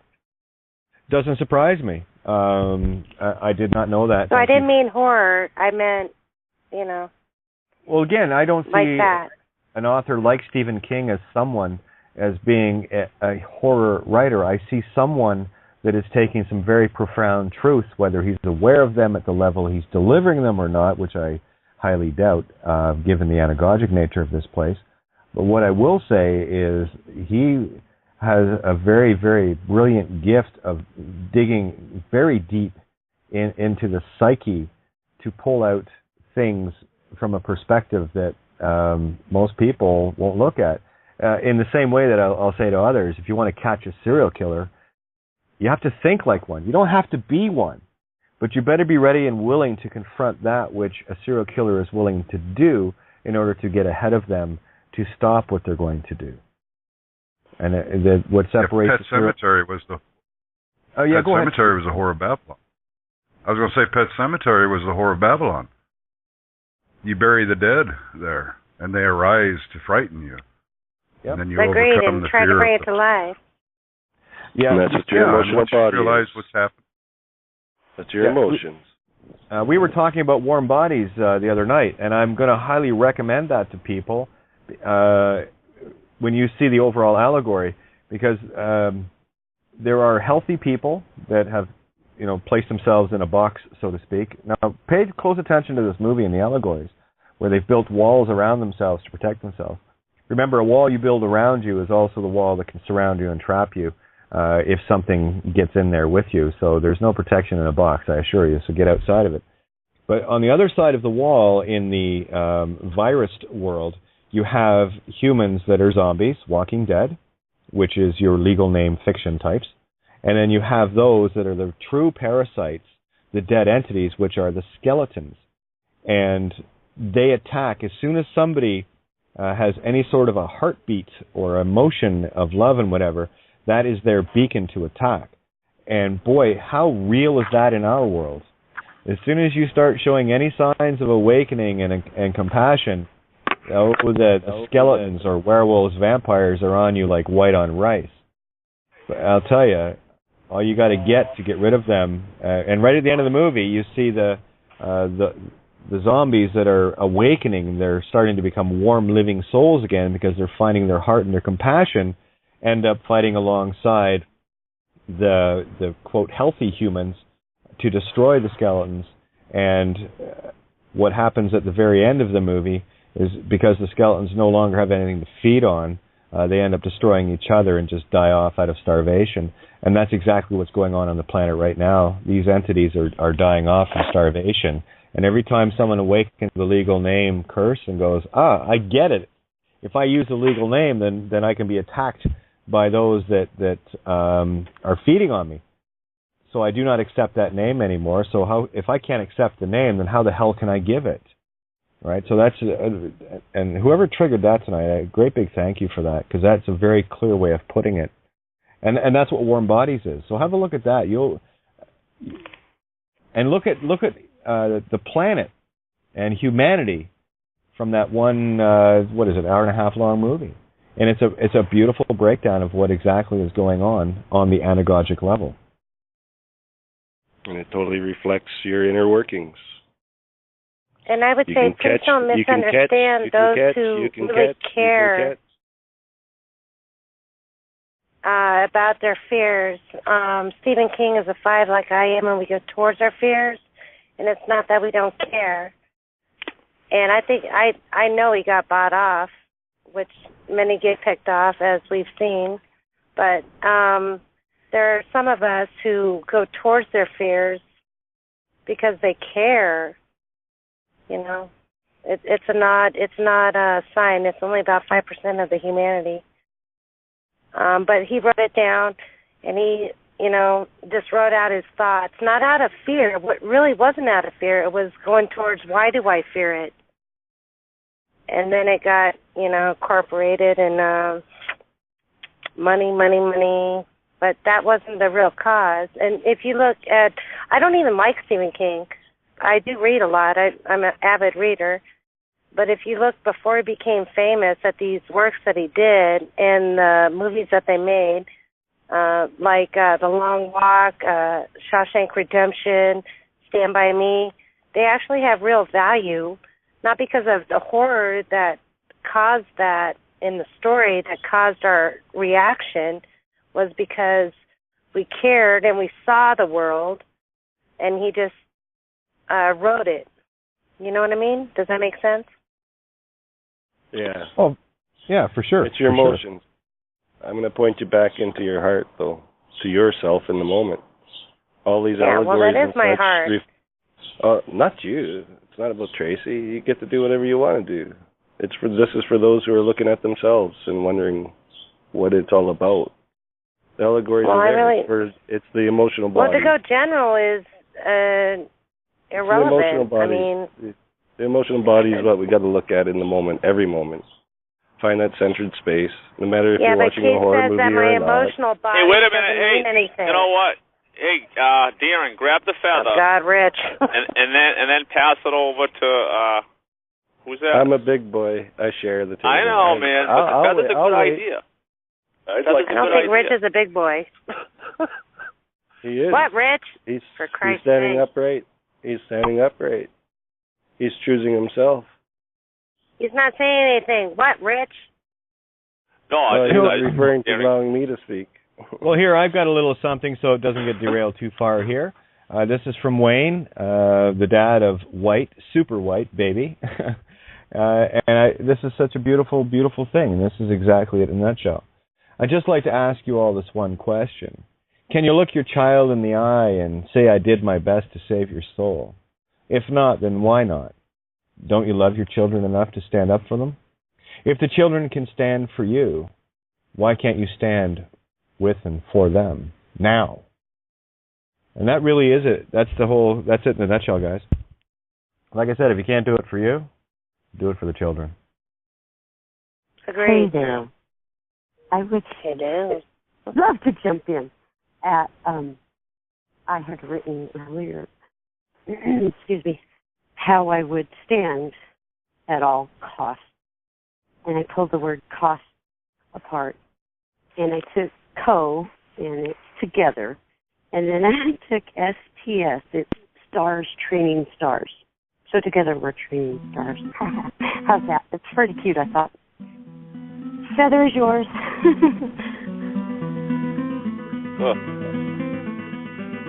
That sounds like Michael in Richmond Hill. Are you got us on hold again with the music, or what's going on, buddy? Jump in here. I'd like to say, am I Go on? ahead. Yeah, you're on. I opened your mic as soon as you came back in. Oh, okay. Thank you so much. Yeah, I was just saying to a friend of mine the other day, anytime a policeman or a court officer asks you for something that you don't want to give, just take any object you have and give it to them. Say, here's a gift for you. And they'll refuse to accept it. And you tell them you don't have a right to refuse to accept it. And they'll argue with you. Yes, I do. Well, then if you have the right to not accept the gift, so do I. All right? If I don't want to accept the name as a gift, I don't have to accept it now, do I? And now they're caught in their own, defense. Yeah, turn it around, guys. Have some fun with this. Seriously, and I love that approach, Michael. That's exactly it. This is why if you're going to ask anybody a question, especially any of these guys, make sure you ask one you already know the answer to, because they're the ones that are now responsible for the answer, because you already know what it is. Now you're in the authority position because you know the answer. And if they're, any way trained at all, they know the answer too. So now they're going to have to put their proverbial soul in their mouth and chew it up, because it's now forfeit if they continue on. So yeah, that's a good one. I like that angle, Michael. That's good. That's fun. Yeah. Yeah. That's pretty cool. Well, you want me to go grab it in a sec, Richie. The feather's yours. Right. Wait a minute. You won't accept this gift, but you want me to gift you my name? What's up with that, Dink? Anyway, go ahead, Richie. Just the logic drives me nuts. It's just so simple. It's like, duh. But then again, I'm a bitch that way. But anyway, feather's yours, Richie. Yeah. Go ahead. All right. Yeah, I like Wayne's. Yeah, his daughter, because I got that yesterday when what's your name? No names here, mate. Excuse me, you're excused. That's what she said, huh? Yeah, literal bam. Like right in the face. I lost it. Oh, that's beautiful. Imagine that. 8. How old is she? 8? Going to be 8. She's 7 right now. She's going to be 8. Little Gemini tiger. Well, she's got like I said, she's got a Gemini dragon for a wingman. Let's fly, baby. I'm in. And then he walked away, huh? Wow. Yeah, and she has an emerald table to back her up. Oh, just over 1 million listeners a night now. So there you go. Yeah, exactly. Well, no, she's walking in her own shoes. Yeah, I mean, that's why when people say, and I think, but anyways, that it was said that I was, I'm sitting on the shoulders of giants, right? No, when I'm in my car, right, cruising around, no, I'm with me. Right, I don't see any giants beside me or right, but the resonance of the what it is that's going on, within my own mind, See, that's the thing, is I'm sculpting and building, remembering, restoring, right? That spirit, and no one's going to take it from me, unless I give it. You see, it's not a gift, I'll share it, and but can I be a little bitch right now? Why change now, Tracy? Have at it. Richie. I don't know. Can you? Richie. Yeah. What's up? Any sentence takes a noun and a verb. I really like listening to you occasionally, but you don't say anything. But and then I know. Can you just write it down before you share? Because I do know. Yeah, but you can't speak apparently.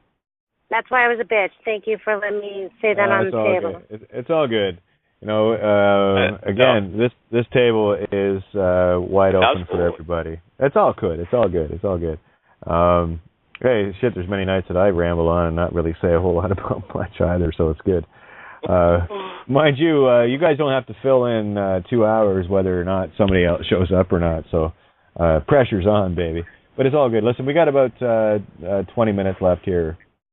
This is the second show, so I don't roll over on Tuesday nights just because it's a grind, guys, and really we don't really have much more to go over. And I do want to finish off this other essay as well.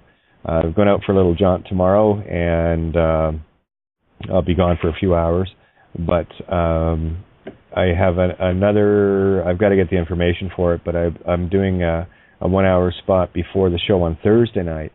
So it'll be rolling out of that straight into the table. So just letting people know that if the table is a bit delayed, that's because I have to roll out of one at 7 o'clock to roll into the other. So we might get underway about 5 after 7 or so on Thursday night.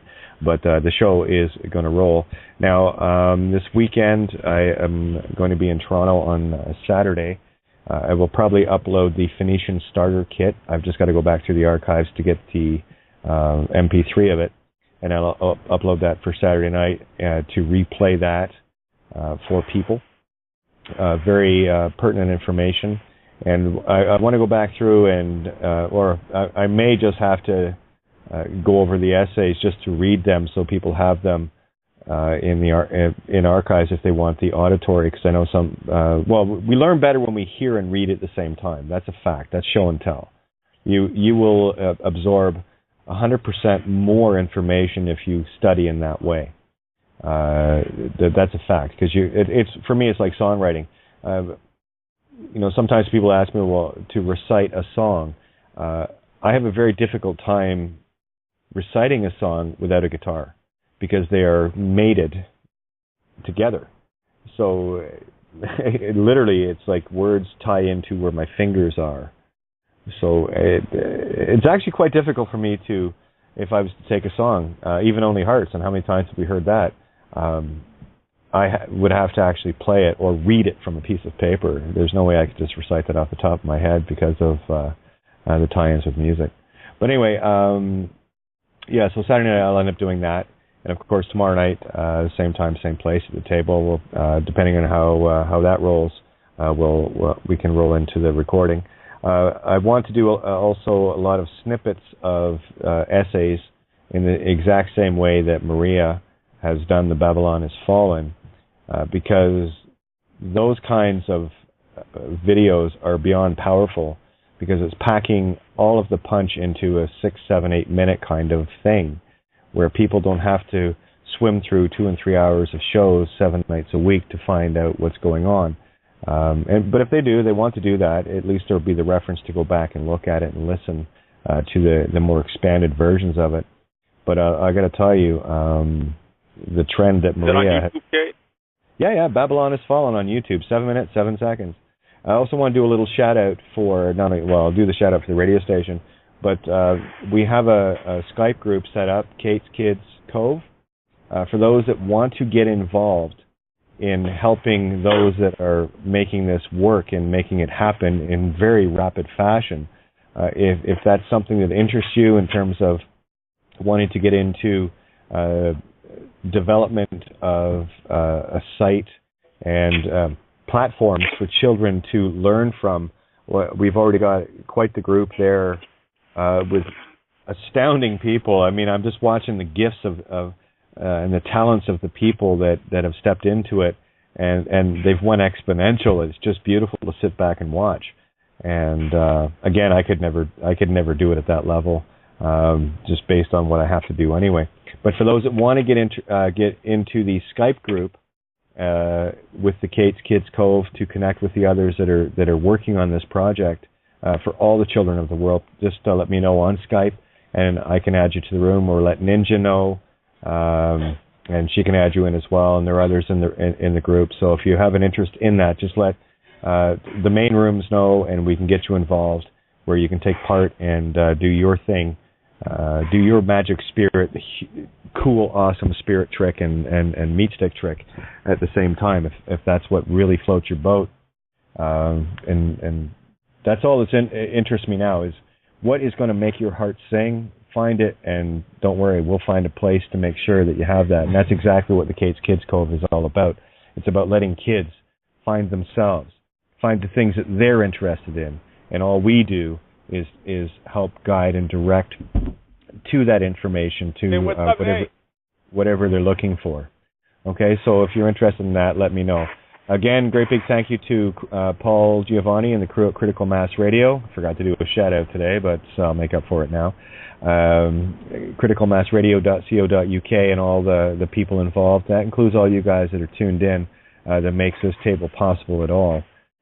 Great big thank you. Anyone that can help CMR in any way, shape, or form, just go to the website. Lots of options there. Again, let's keep the intent high, hot, and hard so that maintains the high vibe frequency. We have the high ground, we have the high frequency, and there is nothing going to yield this. Sorry, Babylon is fallen. It's done. So there you go. We've got about 15 minutes left here, guys. So let's wrap up on some thoughts, maybe some things that you want to talk about, and maybe we can carry on for the show tomorrow night. May I have the feather? May Yours, I have the Darren. feather? Oh, goody, I have the feather. Just take the damn thing. I have the feather. I don't have to be responsible without the feather. Good. Now we established I have the feather. I got the feather. I'm turning it into a stick, and I'm going to whack you. No, in all sincerity, all seriousness, because we are serious individuals. You know, everything's very serious. Well, yeah, and thanks. I just picked up my heels for nothing. I threw them back in the corner. You mentioned sticks. So carry on. Yeah, you know, and it's fun, you know, because I love fun. I love the truth. And I'm not willing to make contract or enter a state that's not of my true nature for another, period. So I just have one thing to say, and with all sincerity, to all involved, all with the ears, and have the same thoughts, same loops within their own mind frame. I love Kate. I am in complete love, with what she has added to my consciousness.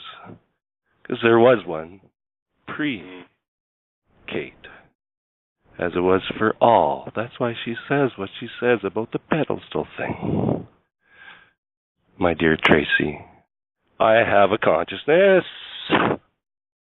beyond comprehension. Obviously, because you haven't heard me in the past. Because what your comments and just about everything you said about Spielberg, or whatever the fuck his name is, see, I give way. I have no need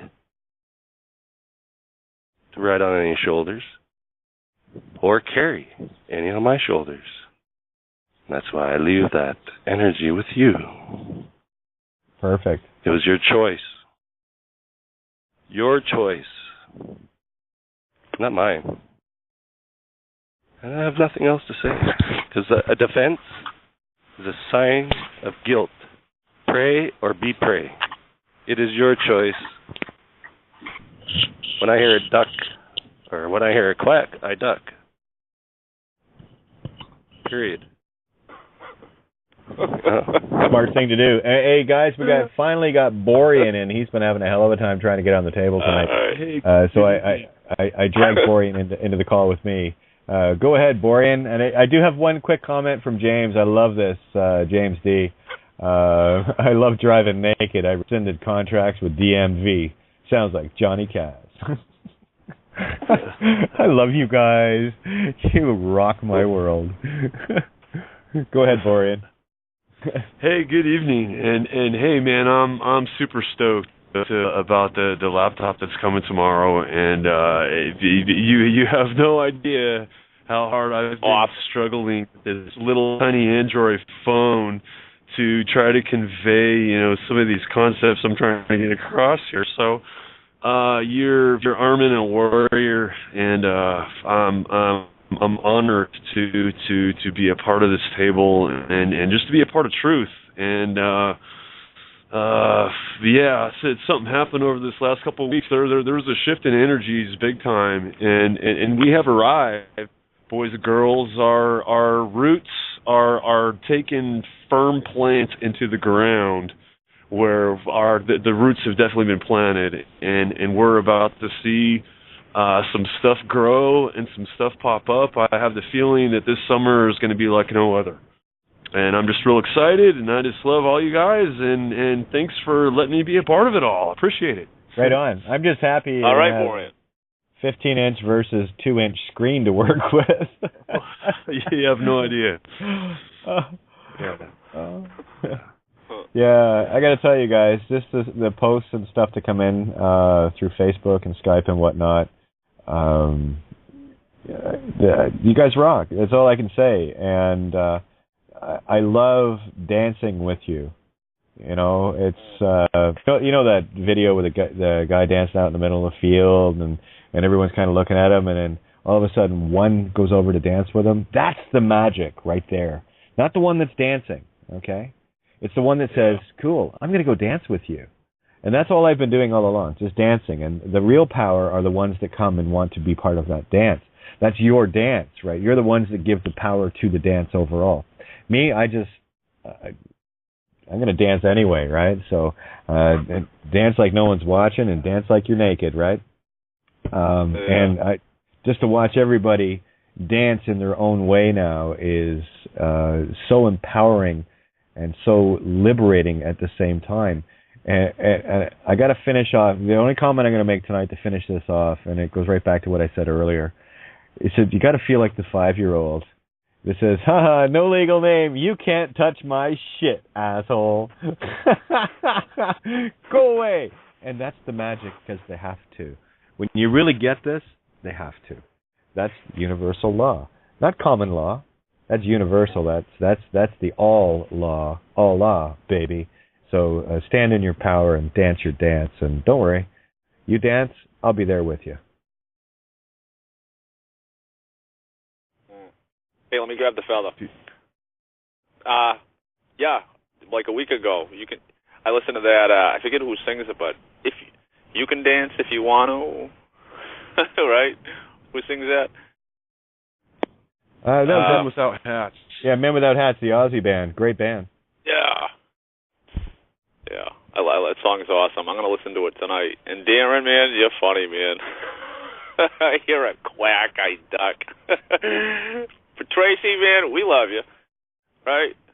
It's all about Sharon. See, that's the thing when I get my head stuck out of that defensive mode, because it's like, you know, it's an ego, that echo. It's a tricky little son of a gun. And right when you put yourself in a state of defense, that's when I know something's gone south, right?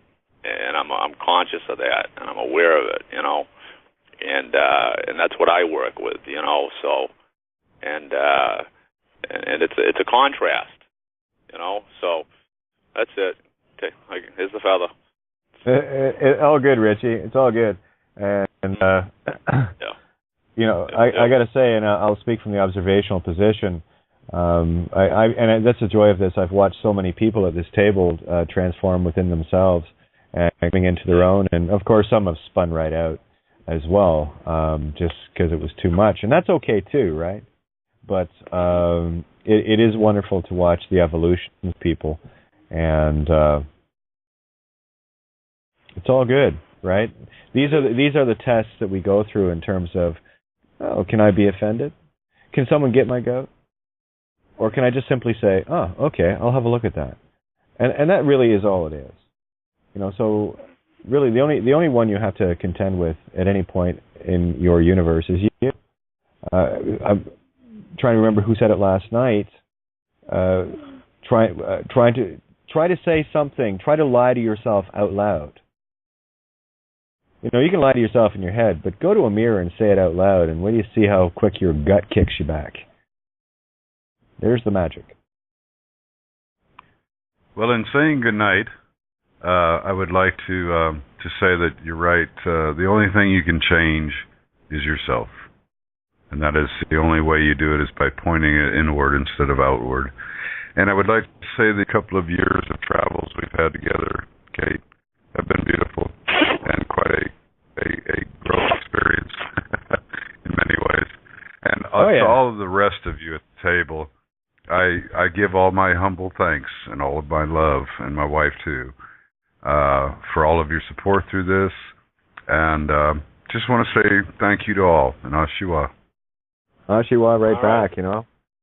Walking this road together, boys and girls. We've got a little over 5 minutes here, so any wrap-up thoughts from anybody? 956, got you in the call. Hey, boys and girls. Hey, how are you? Hey, I'm doing all right. You dancing or what? Yeah. I'm tippy-toeing to the door. Whatever. I'm doing okay. You're doing just peachy. Oh yeah. I'm just swimming on these beautiful waters. Yes, I'm doing fine. We've come a long way, hey? Oh yeah. Oh God. I passed the feather to anyone else. It's all good. It's all good. Like I said, we're 4.5 minutes here, so we'll wind it down. And I got to say, I've had over the last few days a lot of time reflecting. I always have lots of time, right?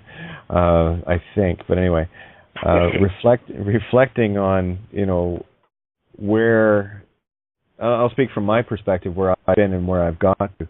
And then I measure that against where this table was and where this table is, and have a look back. Here's a go. Let's go back to the days when I had Tony on with me and we were interviewing different people, and compare that to today. And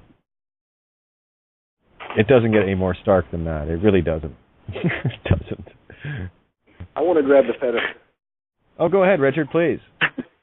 Yeah, I'd like to say from my own heart, I'd like to hear from more people of color, age, and nationality on this program.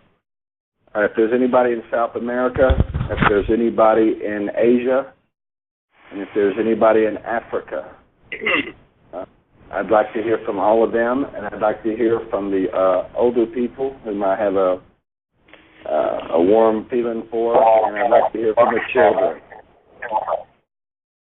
Okay. Shared intention. Oh, yeah, something's feeding back there. Totally agree, Richard. Absolutely. Yeah. Well, I'm older and I'm black and white. I'm out in the sun, so I'm dark on the outside and white under my pants. I'm a mutt. I'm a mutt. I got like everything. You said it. I didn't, Richie.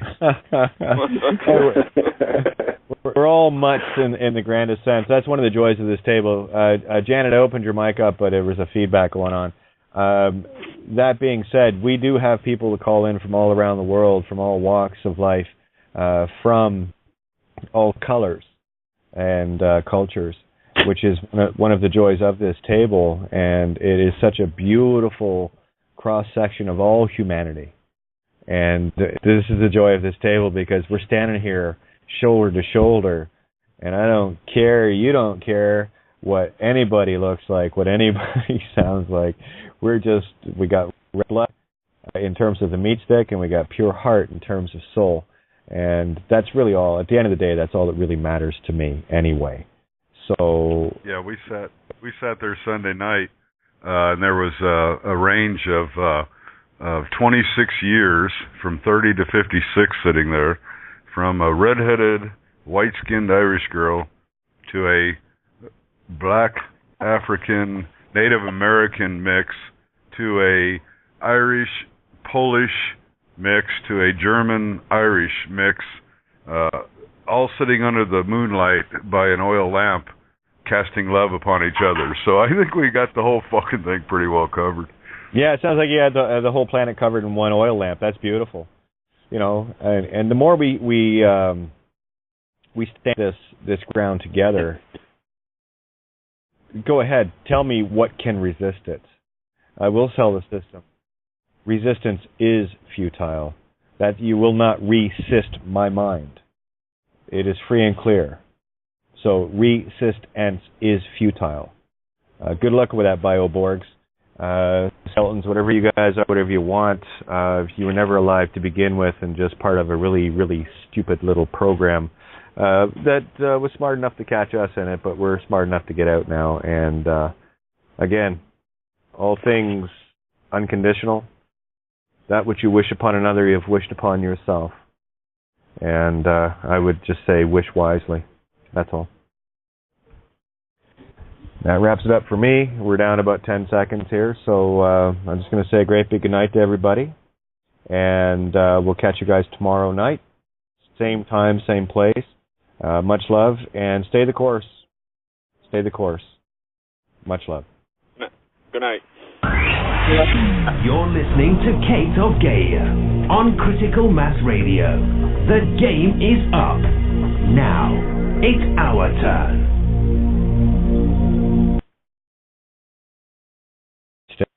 And a cave, and using all manner of the system completely in ignorance of what's really going on. Well, that's okay, because that's your choice. I will not trespass on that. I will just simply say, not something I would do.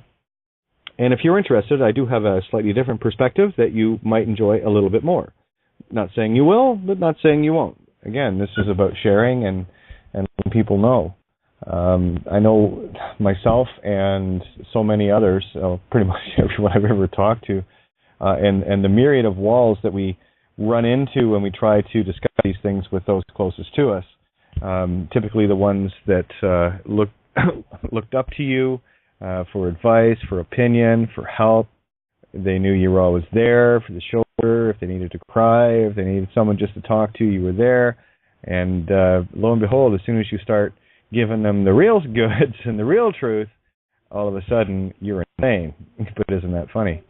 It's quite the opposite. What we're doing here is pointing out the insanity of humanity as a whole, and where I simply look at the planet as nothing more than just a big smoking area at high school, where everyone's caught up in the dramas of who's dating who's marrying who's having kids, who's working where, who's got what, who's this, who's that.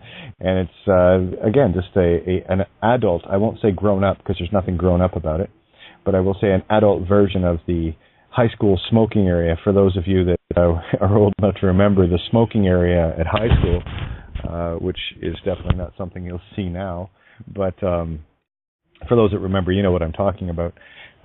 Yes, there was a time where you could go out back and there was a spot for the students to go and smoke, and wasn't much a whole lot that the schools could do about it. But of course, the schools of today are of the past. They are decrepit. They are useless. They are nothing more than program stations to get the life soul driven out of every child that enters the ward called school.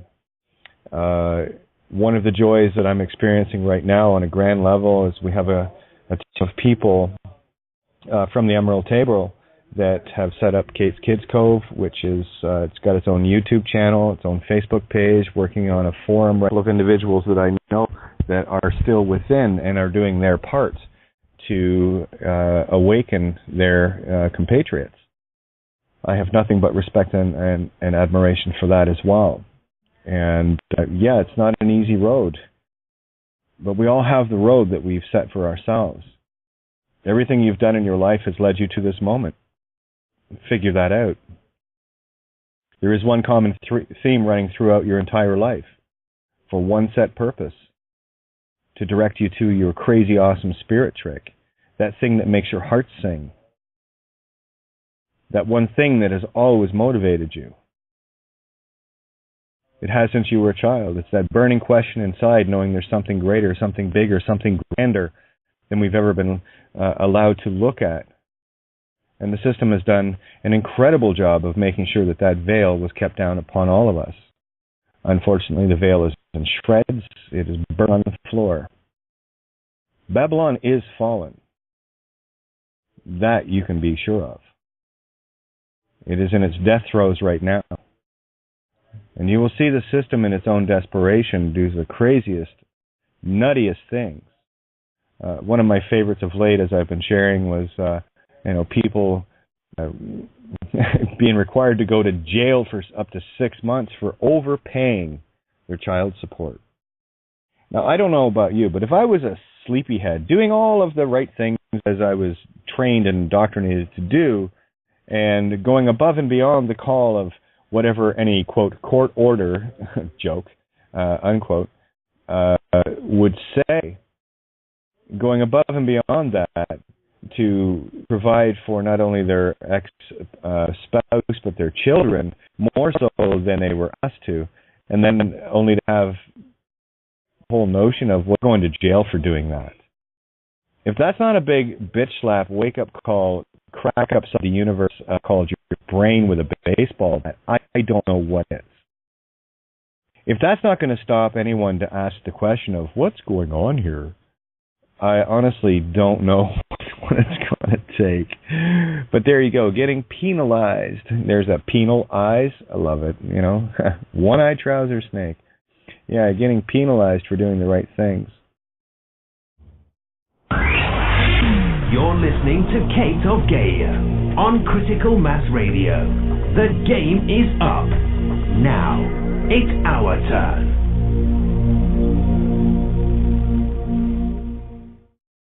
Hey, good evening. Welcome to Outside the Box here Tuesday evening on 2 for Tuesdays, second edition of Outside the Box today.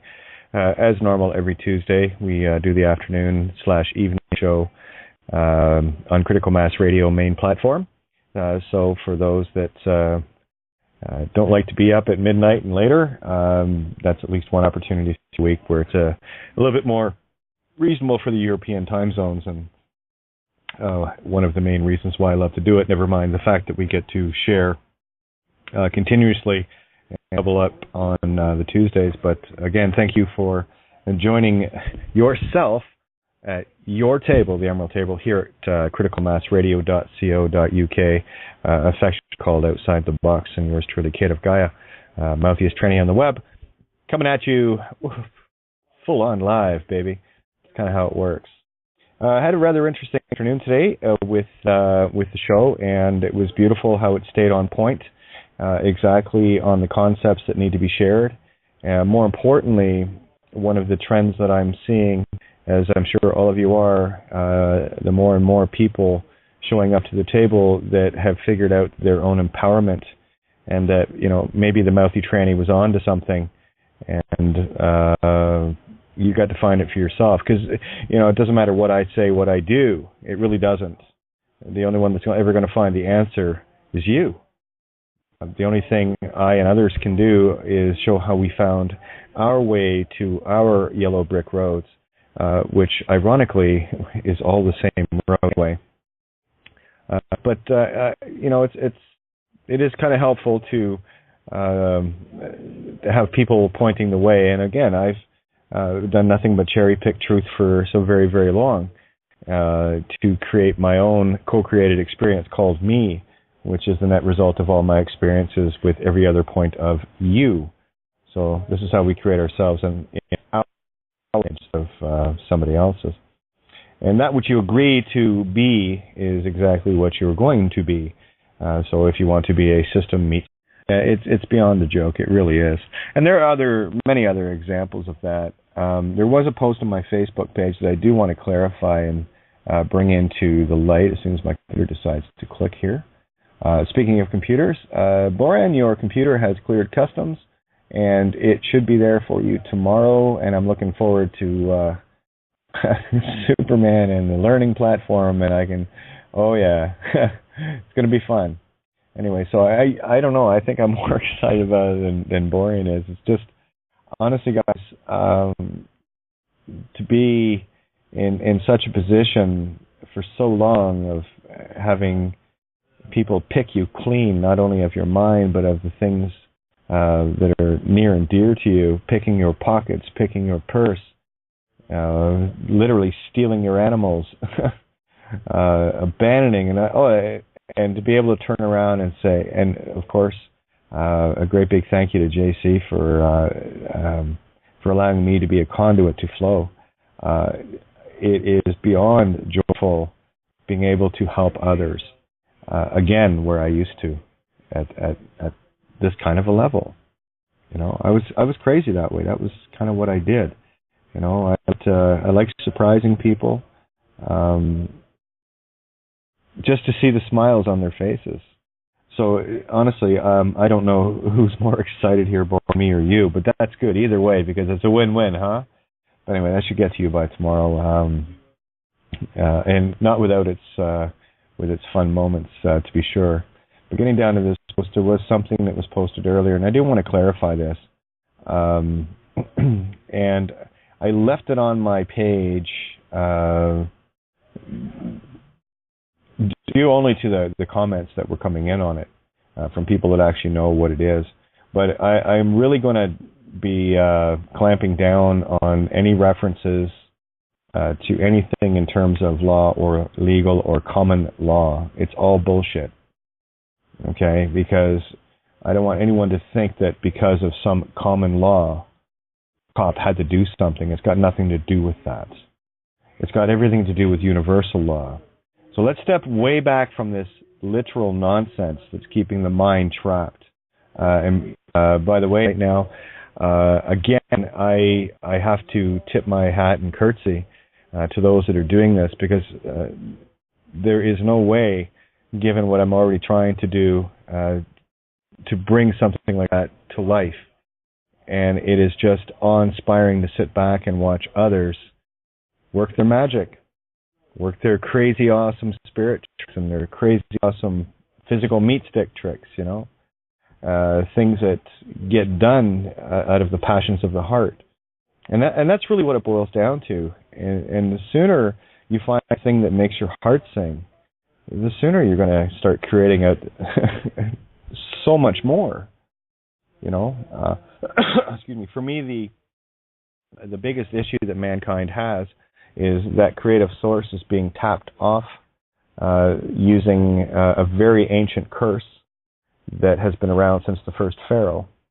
It's something typical that you will run into anytime you run into one of the dogs of the system. You can call them police. You can call them military, call them whatever you want. I just call them what they are, dog parasites. And they're the frontline entities. Now, I say this with the utmost unconditional love as well. Because on the flip side of that coin, when one of these individuals wakes up, and we've had many on this table that have, most recently, you've heard Amy talk many times, and I have nothing but the greatest respect and admiration for those that were caught in that system. And not only did they have to awaken themselves within themselves, but to dare defy the very job that they were trained to do is huge. It's like, look at this, it's like a heroin addict that pushes heroin, deciding to give up heroin and pushing it at the same time. That's a pretty big step. You know, that's nothing to be looked at lightly. So this is why when those within the former dog police ranks wake up to what's really going on and step out and start exposing it, and have actually been exposing it from within, and there are a couple